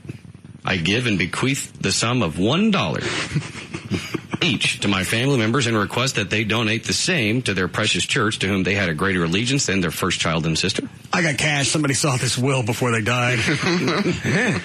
Mark and Christina Maria also left $25,000 each to two of their friends, conditioned upon each of them not telling their respective wives of said gift so they may not get their hands on it. Damn. Loving that family. That's, I don't know if that's worse or not than that obit from that old chick from a chick that died a couple of weeks ago. Yeah. Hang on a minute. I still have that. Oh, that the daughter wrote? Yeah, the one they had in the newspaper. Yeah. Daniel read. Sure. Hey, Gavin, go ahead and get outside for this next thing. Alfie, you go outside as well. I have two quick things to get to. All right, go ahead, Dan. Dolores Aguilar, born in 1929 in New Mexico, left us on August 7th, 2008. She will be met in the afterlife by her husband Raymond, her son, Paul Jr., and daughter Ruby. Dolores had no hobbies, made no contribution to society, and rarely shared a kind word or deed in her life. I speak for the majority of her family when I say her presence will not be missed by many. Very few tears will be shed, and there will be no lamenting over her passing. Her family will remember Dolores, and amongst ourselves, we will remember her in our own way, which were mostly sad and troubling times throughout the years. We may have some fond memories of her, and perhaps we'll think of those times too. Trey, you can go ahead and go outside. Okay. Go ahead, Dan. But I truly believe at the end of the day, all of us will really only miss what we never had. A good and kind mother, grandmother, and great-grandmother. I hope she is finally at peace with herself. As for the rest of us left behind... And completely in fuego. As for the rest of us left behind, I hope this is the beginning of a time of healing and learning to be a family again. There will be no service, no prayers, and no closure for the family she spent a lifetime tearing apart. We cannot come together in the end to see to it that her grandchildren and great-grandchildren can say their goodbyes. So I say here for all of us, goodbye. I'm really shocked it didn't end that way. Yeah. Gone that far. Why hold up? All right, Trey, you got on the headphones? Yes, I do. All right. Is Gavin set? Gavin is set. And where's Alfie? Alfie is standing right here next to me. Okay. Does Alfie have headphones on? No, but I'll give him mine. If you All right. He'll need to hear this so he can bid. Alfie, you set? Yep. All right. And here we go. Is Trey holding the mic? Yeah. Tell him to stop. Russ says stop. All right. And finally. Yes. The last item up for bid Yes. is a new car.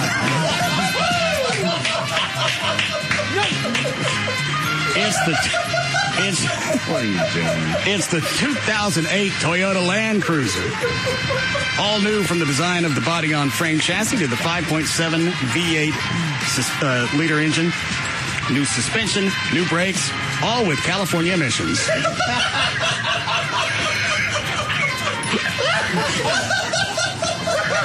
What is it? California emissions.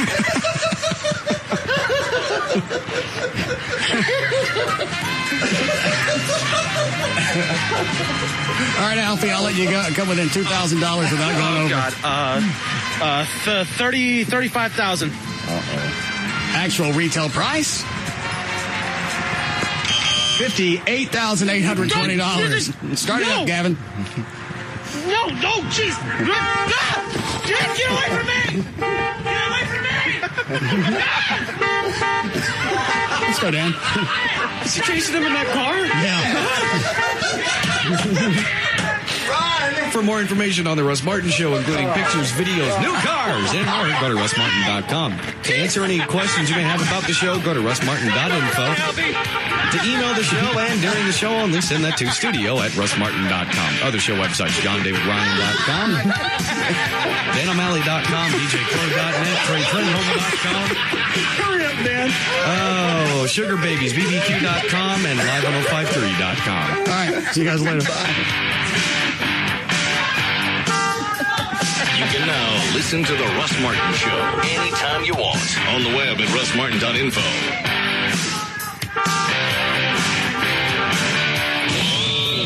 Russ Martin Show live from